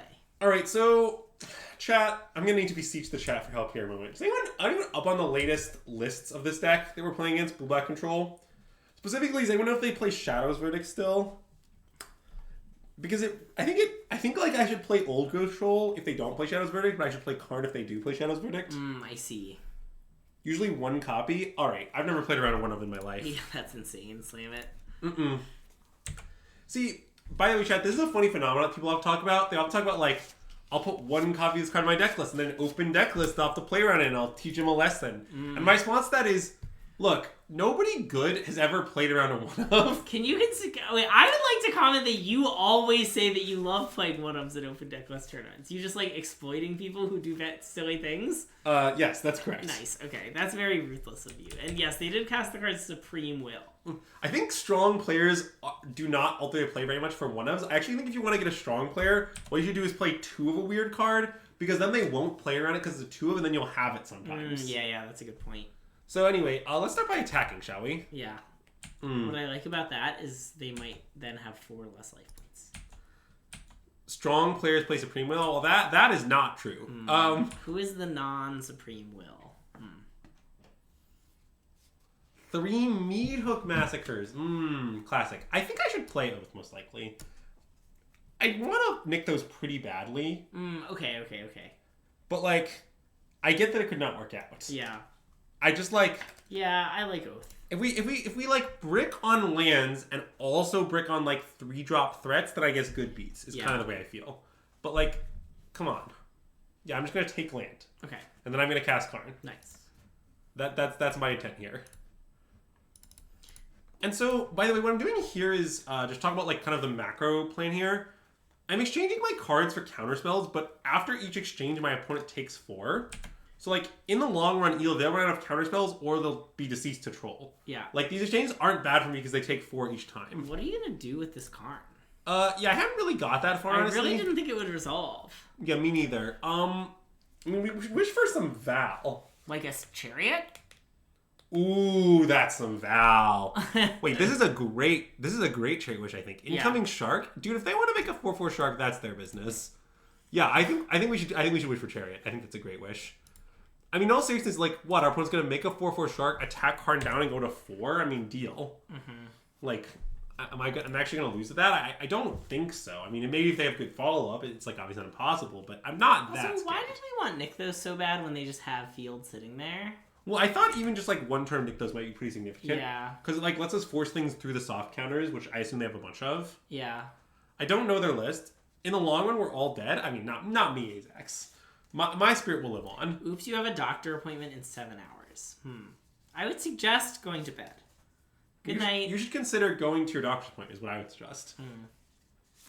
Although, notably, I do have to... So my mom is actually visiting, as noted, and I do actually have to drive her to the airport at a semi-reasonable hour tomorrow.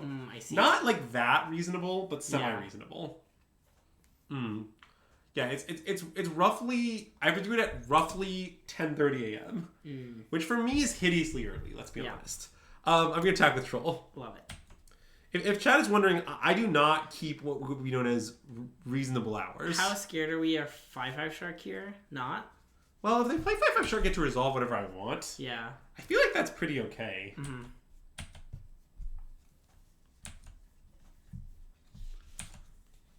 Okay, so they're at 4. I mean, we don't... it doesn't feel like they have a counterspell, because I think they would have countered Karn over giving us a wish and making a shark, although maybe that's not true. I think we should play Cav. Okay, I want to play Cav. And see what they do. I mean, I don't know. If they have Jawari Disruption, then good beats. Yeah, so chat points out an interesting thing, which is true, which is... our opponent could be in the spot of having Fatal Push but not Revolts, which would punish playing the Lair because the Lair weirdly gives them a way to revolt.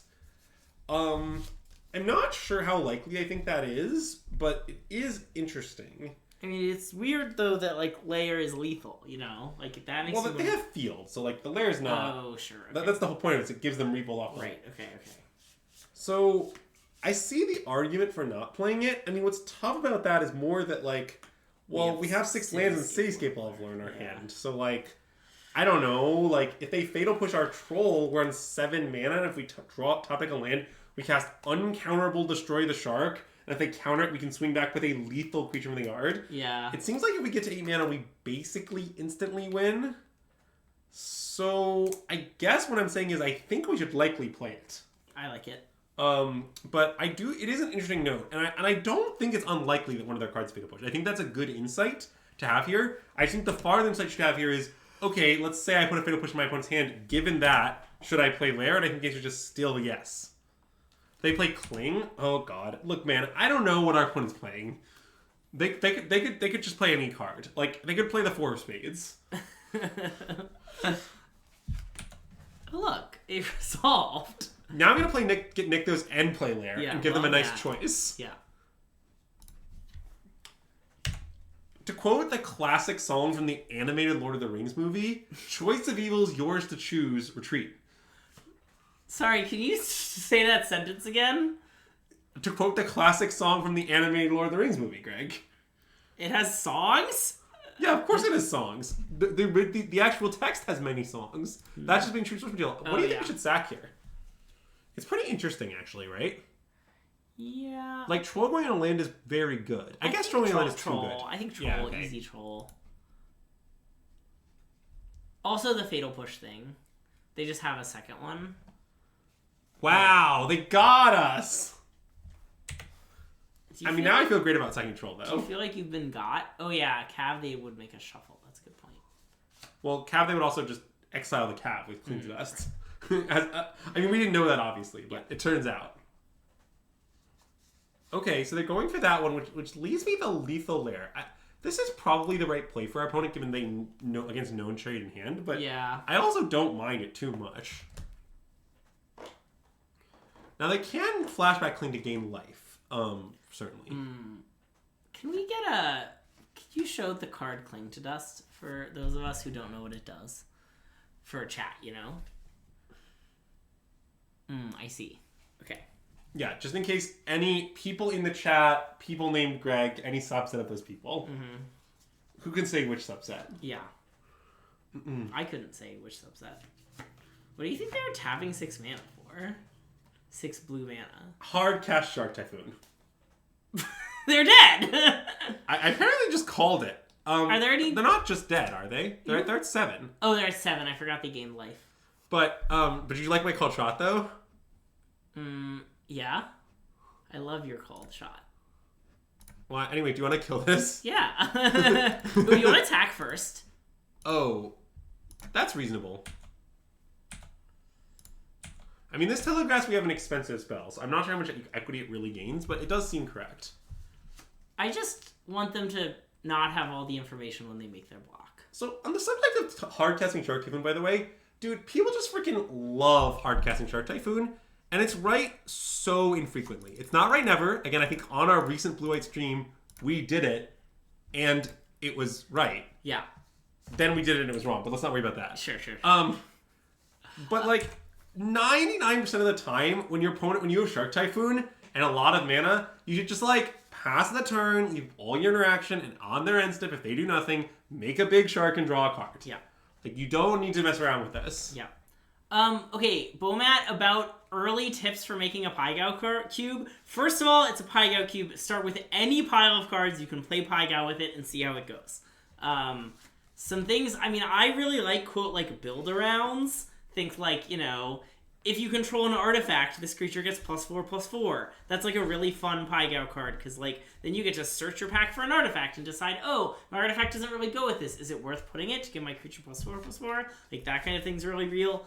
Interaction isn't that interesting. Like, Doomblade's super boring, but you need some Doomblades in your cube. Otherwise, like, This is just an important part of playing the thing. So if you're like deciding like, should I put this removal spell in or not, probably put it in. In general, I think you want about 3/5 of the cube to be creatures. I think normally in a pack of 15, people enjoy about 9 creatures. And I like pretty close to that. Sometimes you should have fewer, sometimes you should have more. So like right around 3/5 is pretty nice. And it's important to include some cards that suck. Because part of the fun of Pai Gow is that a lot of cards suck. And so like your thing should not be bangers. 0 lava axes. A single card should not be able to win. Trust me, you think it's good, it's not good. It's not funny, it's bad gameplay. It's an awful experience for everyone. Don't put lava axes in your Pai Gow cube. Yeah, I basically think I've recently cut bolts from my Pai Gow cube. It turns out Lava Spike is kind of too good. We cut Lava Spike. Demonic Pact, that's quite strong, but might be fine. Sounds interesting, yeah. That's interesting enough. I also think commons and uncommons are where you want to be. Like, Greg, what do you think I should kill with my Seascape Leveler? What does Ashiok do for those people in chat who don't know? Well, I guess it doesn't do much now. Yeah, I guess that just makes nightmares. I guess I should just go for the throat, huh? Yeah, I like going for the throat. If they got to plus it then minus it would be bad, but that seems hard to arrange. All right. Yeah, I would suggest Googling. There are some good articles that people have written about what Pai Gow Magic is. It's a type of pack war format. It's meant that 2 people each open a pack, and it's something you can play with a pack. I think it is the best pack war format that exists. I highly recommend trying it. Yeah. I'm getting a crash course on Theros Beyond Death bangers. That's true. Cling to Dust and Ashiok. Okay, I was going to provide a slightly more Pai Gow advice. Oh, yeah. Do it. In general, you should have a high bar in terms of power level of your build-arounds. Build-arounds need to have a pretty strong impact to be good enough in Pai Gow. Yeah. And you should include some bad cards as well. Yeah. As blanks are pretty fun. Blanks are fun, yeah. But try to find blanks that are interesting, but be aware that it's not necessarily easy to do so. I love, like, one of my favorite cards in the Pai Gow cube is this random sorcery from the original Mirrodin block that just says, artifact creatures you control have flying until end of turn. And I love this card, because it sucks. It's a dud like 90% of the time. But sometimes you have like a 5/5, you have Juggernaut. And you're like, oh baby, I got a plan. I'm going to put Juggernaut in the skies and kill you.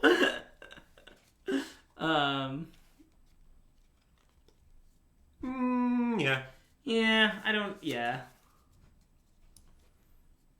I mean, I guess this could be a Shade Elves mashup. I don't know what's in What their do you deck, want? really. Yeah, the issue is that I don't know what's in their deck. Well, I mean, I could, like, do this. I like that, actually. Sounds good. Yeah. You mentally simulated a vision quest? My god. Glad you locked down your deck. I actually... Okay, wait, Bomac Curie. I at some point, I published my Pai Gow cube list. It's not on... I haven't written anything about it. Just a friend asked for it, and I wrote it up. I can probably send it to you if you Twitter DM me. Do you know this person? You can Twitter message us. Yeah, if you DM us, we can send you our list. But also, it is true that you can kind of just make one. Yeah, really, the best is to just make it. Yeah, I mean, I do. I Twitter know this person. Okay, nice. I don't know if we know each other very particularly well IRL, but okay, you know. Cool. Do you think I should keep this? Maybe. It's bad. It has Nykthos though. Like, how bad could it be, honestly? It's pretty bad. Yeah. I think I want to mulligan. Yeah. Okay, I agree. Okay. Do you like that you convinced me with the logic of it's pretty bad? This is great. It is great. I mean, I'm gonna tuck a land. Tuck a layer. Yeah. The thing is, famously, it's the second layer that gets you. Well, the issue is that we don't want to put a Wolf Willow on it because they're a field deck, right? Yes. Okay. So, but I mean, you're familiar with the classic song, "The First Cut is the Deepest," right? Sure am. Similarly, the second layer is the deepest. Nice. So, like, when you go into the cave that is the layer of the Hydra, yeah. it's the deepest. Nice. More heads? Well, you need a lot of space to fit all those heads. Greg. Yeah, exactly. I'll tell you, DM you before I forget, but probably not. Yeah, honestly, like, with no text explanation, the list is just a freaking pile of 600 cards. Like, it's useless. Yeah, I would say our design goals in R-Cube were good gameplay and, like, a sense of history. Yeah. Which is a little hard to define, but I do think is great. Like, iconic, like, literal Stormcrow is in the cube, literal Hill Giant is in the cube, like... here's another actually really important point. I think something I've been thinking about a lot with the cube is simplicity. So, like, someone who's playing the cube for the first time is picking up a pile of 15 cards, a lot of which are old, and it's really stressful to do this. And if all your cards have lines of text, like, they're gonna not know what to do. And so, like, having some cards that are really simple is important. Like... Don't shy from your vanilla and French vanilla creatures, like your boring Doomblades. Like, otherwise, anyone who plays your cube is going to be really overwhelmed. Like, if all your cards are from the last 4 sets and are all rares or uncommons, like... I mean, I think I'm just going to play Willful Old Growth Troll. Yeah. Okay. I don't think there's a lot of reason to play Cav here. Just, like, on the axis of what I'm trying to resolve, on the axis of, like... mana next turn, like it seems like it's worse on most imaginable axes. Yeah. Yeah, I guess this really went off the rails, huh? It's fine. We had a brief lecture about the Pygow Cube. So the other thing I've been thinking about, but I've taken zero action on in characteristic Andrew fashion, is I did greatly enjoy playing Mind Bug with Sam Black. Okay. I might buy a copy. Okay. But I have not done so. But I did like it a lot. That seems like a pretty easy thing to do. Okay, that's bad. The classic hostage taker, huh? Well, what could go wrong? Something. Well, yes, okay. The binning the cityscape is pretty good there because our opponent, like, most likely is to tap out again. I mean, obviously, we're not quite to cityscape yet, but we're working on it. Someone on Twitter look, it's not trivial to buy a copy of Mindbug, but I'm not, I think I can handle it. I mean, I think I'm just gonna slam Cav. I know they could counter it. Do you want to play? Do they play Make Disappear? Do you want to play Besage?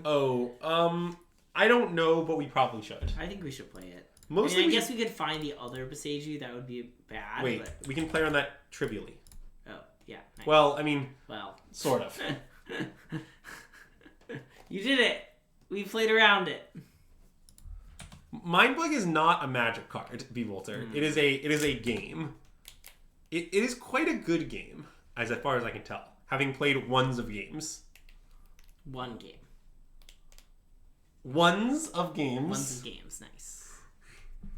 Yeah, in fact, but I did enjoy that game quite a bit. I was sitting next to it and not paying any attention.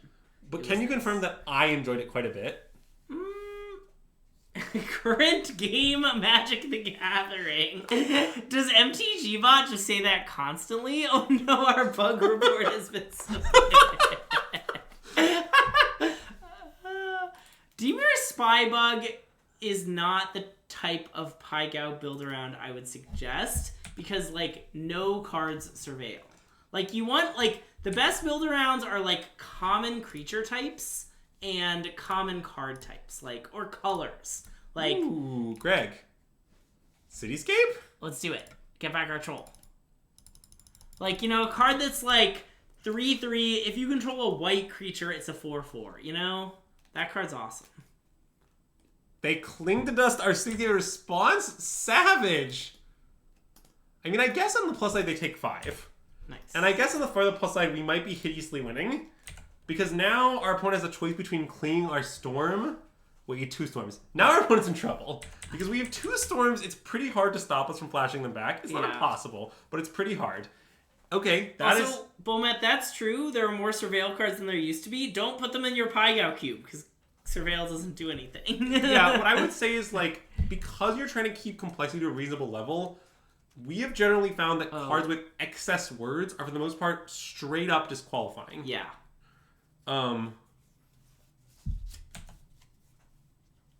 And that would be an example of excess words. Okay, wait a minute. So I'm going to attack for 10. Okay. I could attack for greater than 10. So if I animate Lair and play... No, I guess I can't animate for much if I'm playing Polyk and I want to play Polyk. 4, 5, 6, 7. We have 8 mana and 2 storms in the bin. Yeah. Uh... And if I animate to 7, though, like, they don't... Like, it doesn't really change things that much. I mean, I guess then they have to block versus not having to block, but I think I'd rather just play Polyk. I like swing and play... I like attack for 10 and play Polyk. Oh, wait a minute. No, wait, yeah, that's what you do. I mean, are we afraid of the double block? I guess we just don't care. Oh, and we'll put a banger. We are not afraid of the double block. Nice. We've never been less afraid of the double block.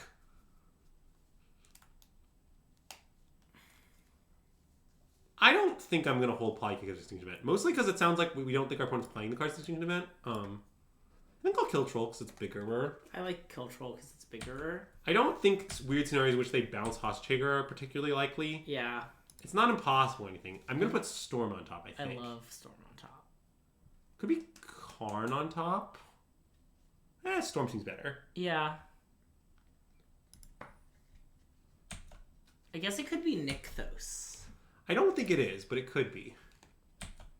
Mostly because I don't like that if we put... Well, I guess we get 1 guaranteed turn with it. Mm-hmm. But it's also not that much mana if they just, like, kill our Polyk. I mean, still some. It could have been Nykthos. But I don't like it. I'm worried about them, like, clinging and flashing back, clinging on our 2 storms or something. Yeah. And then we have no gas and we put a blink on top. Like, that just seems, like, devastatingly bad. Okay, now let's cast it. Okay, we could attack first.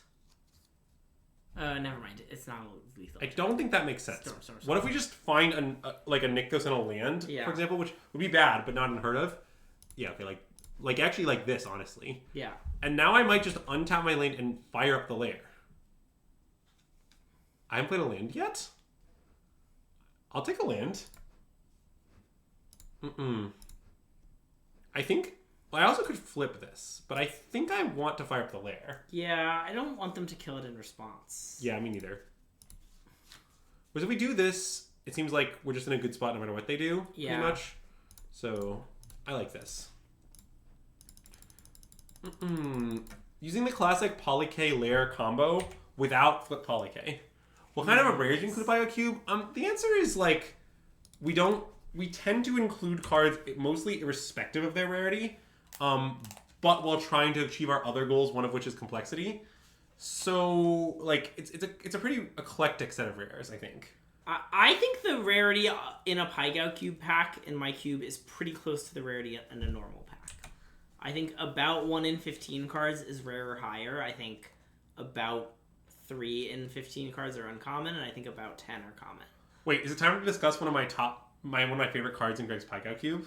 Is it one of the uncards? Is it one of the basic lands? It's Measure of Wickedness. Oh, okay. Yeah. That, if you want a rage including your Pygow cube, Measure of Wickedness is a fucking banger. Did you know it's not a rare? It's uncommon. Wait, really? Yeah. Dude, they would not make that uncommon these days. Wow, we might lose.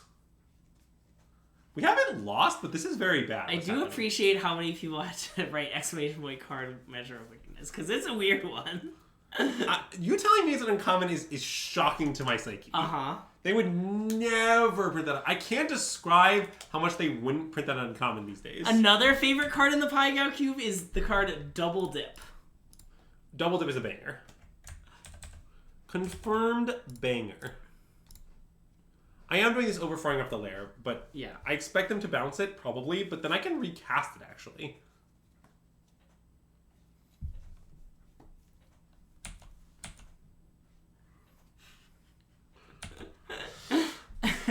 Yeah, see, the joke about Double Dip is that you play someone in a 5-game sets of Pygow, so like you will fight them. You will gain the 5 life rapidly unless it's the 5th game of your set. Then you have to remember for next time you play.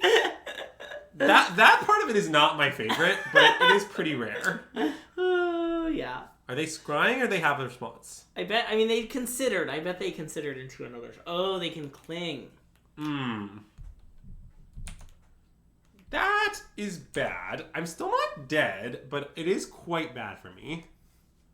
I still have a storm in there, untouched. So, like, Look, all I need to happen is next turn I cast the Cav, they'll respond, I cast it again, I find Nykthos, and then the following turn I can win. I mean, it's not easy. We're losing for sure, but we could win.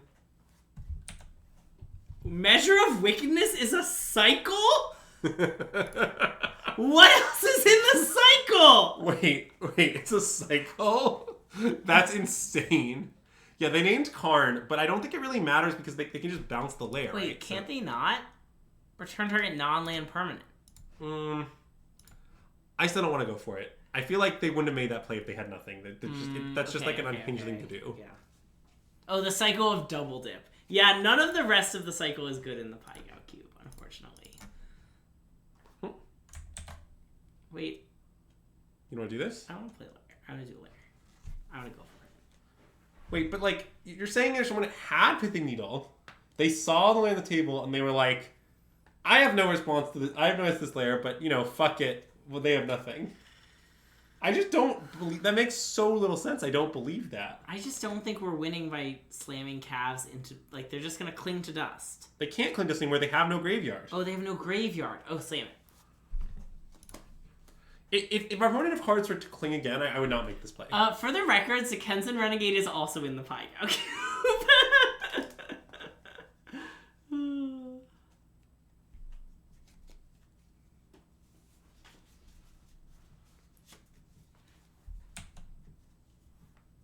Okay, now I'm going to have 6. Nice.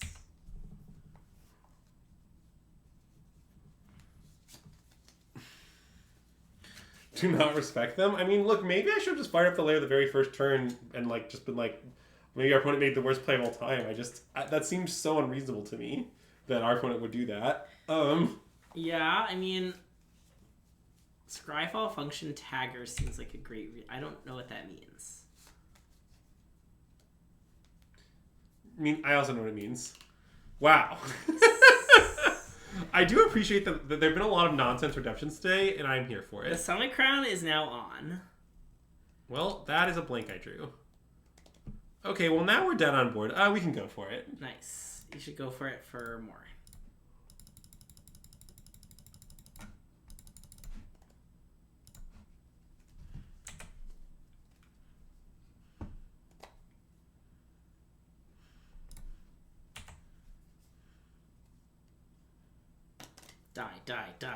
Die.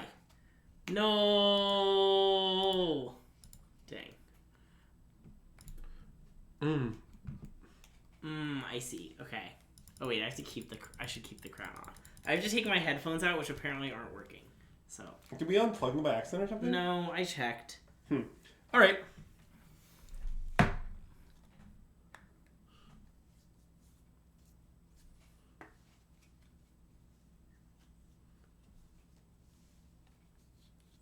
Do we want the other Cityscape Leveler? No, I think you want one in the board. It's a very good wish target. Yeah, okay.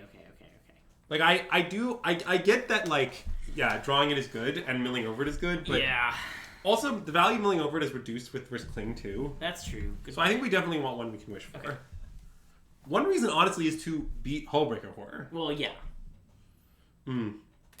Like, when I'm hideously winning, I frequently just pick up my Hullbreaker Horror against these decks, or pick up my Cityscape Leveler against these Karn deck, these Hullbreaker Horror decks. Yeah. That's what I reversed it. Sorry. Yeah.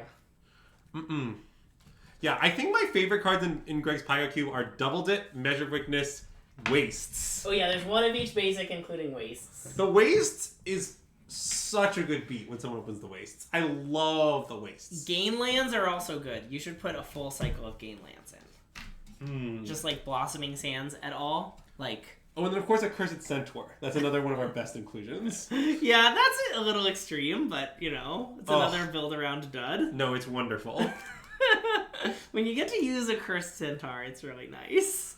If you understand the brilliance of game design that is the inclusion of a Cursed Centaur in our Pai Gow Cube. It's controversial. I could write a 2,000-word article about how great it is. For the record, a Cursed Centaur is a 1-mana 2/2 that says when it ETBs, you have to sacrifice a creature. That's the whole card. It has downside. Yeah. But there's no better feeling than... No? I don't know what that means Which exactly. You have but- to be super ingrown for you to include bounce. The issue with bounce lands and gain lands is using 2 cards in your pack to gain 2 life is That will never be right. you will never win. It will never come up. Oh, another thing that's nice is cards with the ability like discard a card : tend to be very interesting game pieces. Ooh, that's true. That is good advice. Also, I don't know how this turned into our Pyga Cube advice stream, but that apparently is what we're doing now. I think it's because I was like very tired and we're playing you know. I figured you'd play White Wings Pioneer. Well, I like to play decks that win. I didn't win the PT by playing a deck I didn't think was the best deck. That's true. At some point during the day, you thought it wasn't the best deck. Yeah, but I did mostly think it was the best deck that day. If we measured by percentage of that day what I thought the best deck was, like, it does pretty well on that metric. Yeah, that's true. Yeah, landfall card, bounce land is... You'll still never win with that pack.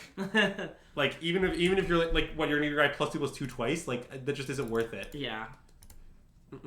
Again, like, build-arounds that look for creature types, card types, and colors are good, because you'll always have blue cards, you know, like... statue? I think a Seeker's Chariot. Chariot. We won't be able to cast Statue next turn, and we're, yeah. like... I mean, I understand they might have a counterspell, but our Statue just might resolve. Alright. Mission accomplished.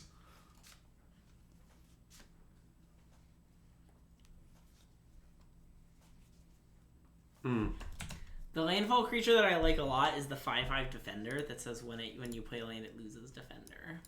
Alright, so this is very interesting, actually. Because I poured in Mightstone, Weakstone, I don't have a great wish here. Like, wishing for Statue makes some sense, but, like, it's a little weird to wish for a 6-drop with a good 6-drop and another piece of gas in hand. Yeah. So I'd really like to wish for something I can do this turn, but I just don't know what that would be. You could wait. Can Cauldron get back Asika's Chariot? It cannot, sadly. Okay. Creatures, planeswalkers, and lands is called out on the card. Yeah. Okay. I mean, you could get like Woodcaller, but I don't want them to kill a land. Yeah, getting Woodcaller is also pretty weird, but we could do it. What could we Stonebrain? Like Memory Deluge or something? Or Hullbreaker Horror. What if we Stonebrain Hullbreaker Horror? Well, that is somewhat reasonable. I think it's like, let me propose an alternative. We could get Boat. Okay, that's not insane. It's definitely not insane. Like, we could get Boat and cast Boat. Yeah, with just the idea, and like with Karns around, we get to plus on him. I don't hate Leveler for later could make sense. Leveler for later isn't crazy, but I think Boat is kind of reasonable. Wait, I like Boat. Because, like, I don't know, I think it's going to resolve this turn. If it doesn't, at least we make their mana spend this turn. Yeah. And if Boat just sits around, I mean, it's going to be a 6/5. Like, yeah, we have all these Karns. I mean, yeah. I don't know. Like, I think I like this. They're at 18 because of Thoughtseize, too. That's, I think, a pretty real consideration. Like the classic description of get Boat and uptick, like, that is a strong description given that it's Oh, wait, except I guess it's only 5. Yeah, the Boat will be hitting for 5. Dang. I'm going to hit them first, I guess. Slam it. Pew pew! Any Boat kills? Nope. Alright. Well, now we definitely should just cast spells. Yep. Because the situation is that if they counter our spell, it means they can't make a Shark that pressures our Karn. So, like, we get more Karn activations. Probably just Wolf Willow Troll. Hard to get away from that. No real reason to take another Nykthos here. Yep. Stonebrain does show us their hand. That is the thing about it I like the most, but the thing that I dislike is all other aspects of Stonebraining here. Yeah. So, you know, there's that. Missed out on one day. Oh, yeah. Had we done it pre-combat? It's fine. Well, I think doing it post-combat was a good idea. Like, yes, I acknowledge that we missed out on 1 damage and that everyone's life totals a multiple of 6, and I still think our play was just right. yeah. Like, I want the information because, like, for instance, Stonethos Exiled. Okay. I think that if our opponent had gone to kill the Boat, well, maybe we would have just cast Storm no matter what they did. I don't know. I guess basically I was claiming if it was relevant to us, but maybe it's just not true. The info is relevant to us. Maybe we always storm. I'm not sure. I mean, I think we're crushing our opponent. And I think wishing for boat has worked out brilliantly. It really has, I think. But, I don't know. We'll see what they do. They might, like, Heartless Acted or something, you know? Uh-oh, our opponent disconnected. Our opponent disconnected? They floated black disconnected. It was definitely unintentional. This isn't like a BM disconnect. Yeah.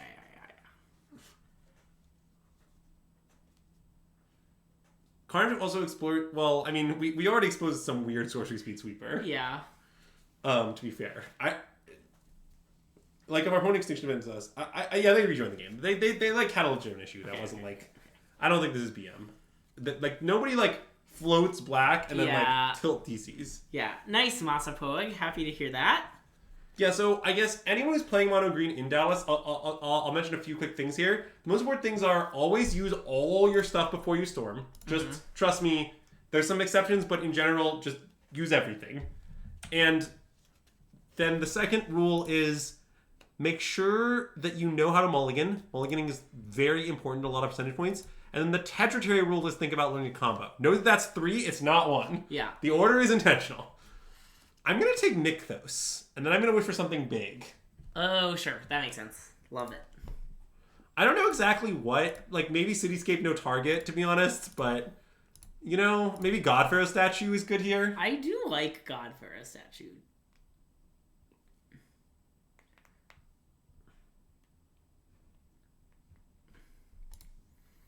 Yeah, maybe we should just get Godpharaoh statue, huh? It does seem to make it pretty fucking difficult for them to win, but Cityscape also, there's like, you have 2 massive threats and they take 6 to 7 life. Wait, can't you play Godpharaoh statue and play new Karn Uptech attack for 5? Oh, wait, I can't. That's very good. Let's get Godpharaoh statue. Yeah.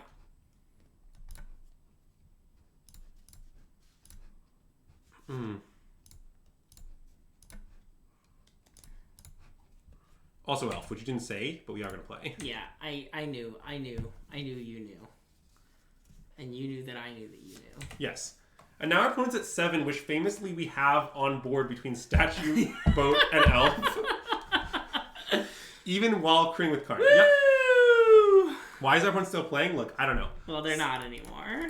So anyway, that's going to complete my Stock Green stream for the evening. We 3-2'd, right? We 3-2'd. And we lost. We would have won the game if we hadn't timed out. We just lost that red-black sack match. If you count that, then we only lost to the red-black sack and creativity, yeah. Oh, right. Okay, yeah. We're not finishing the second league. No. Yeah, this was my list.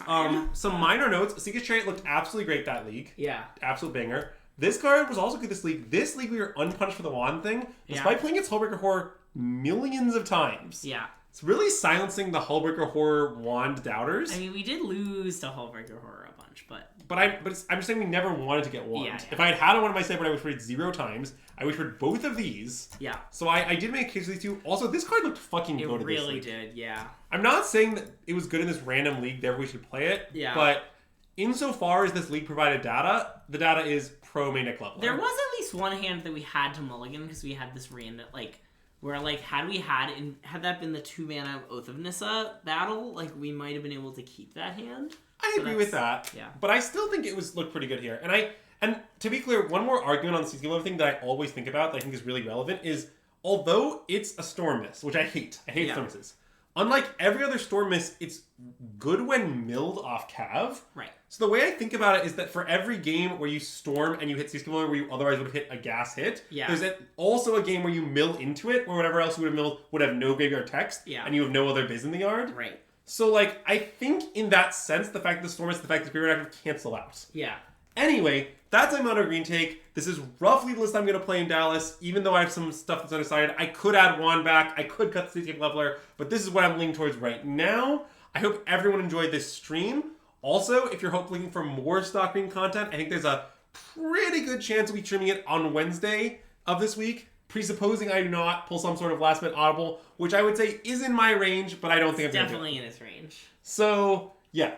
That's it. I hope you enjoyed it, and we're going to send people somewhere. I don't know. We can send them, like, here? Wait, send them here. Here?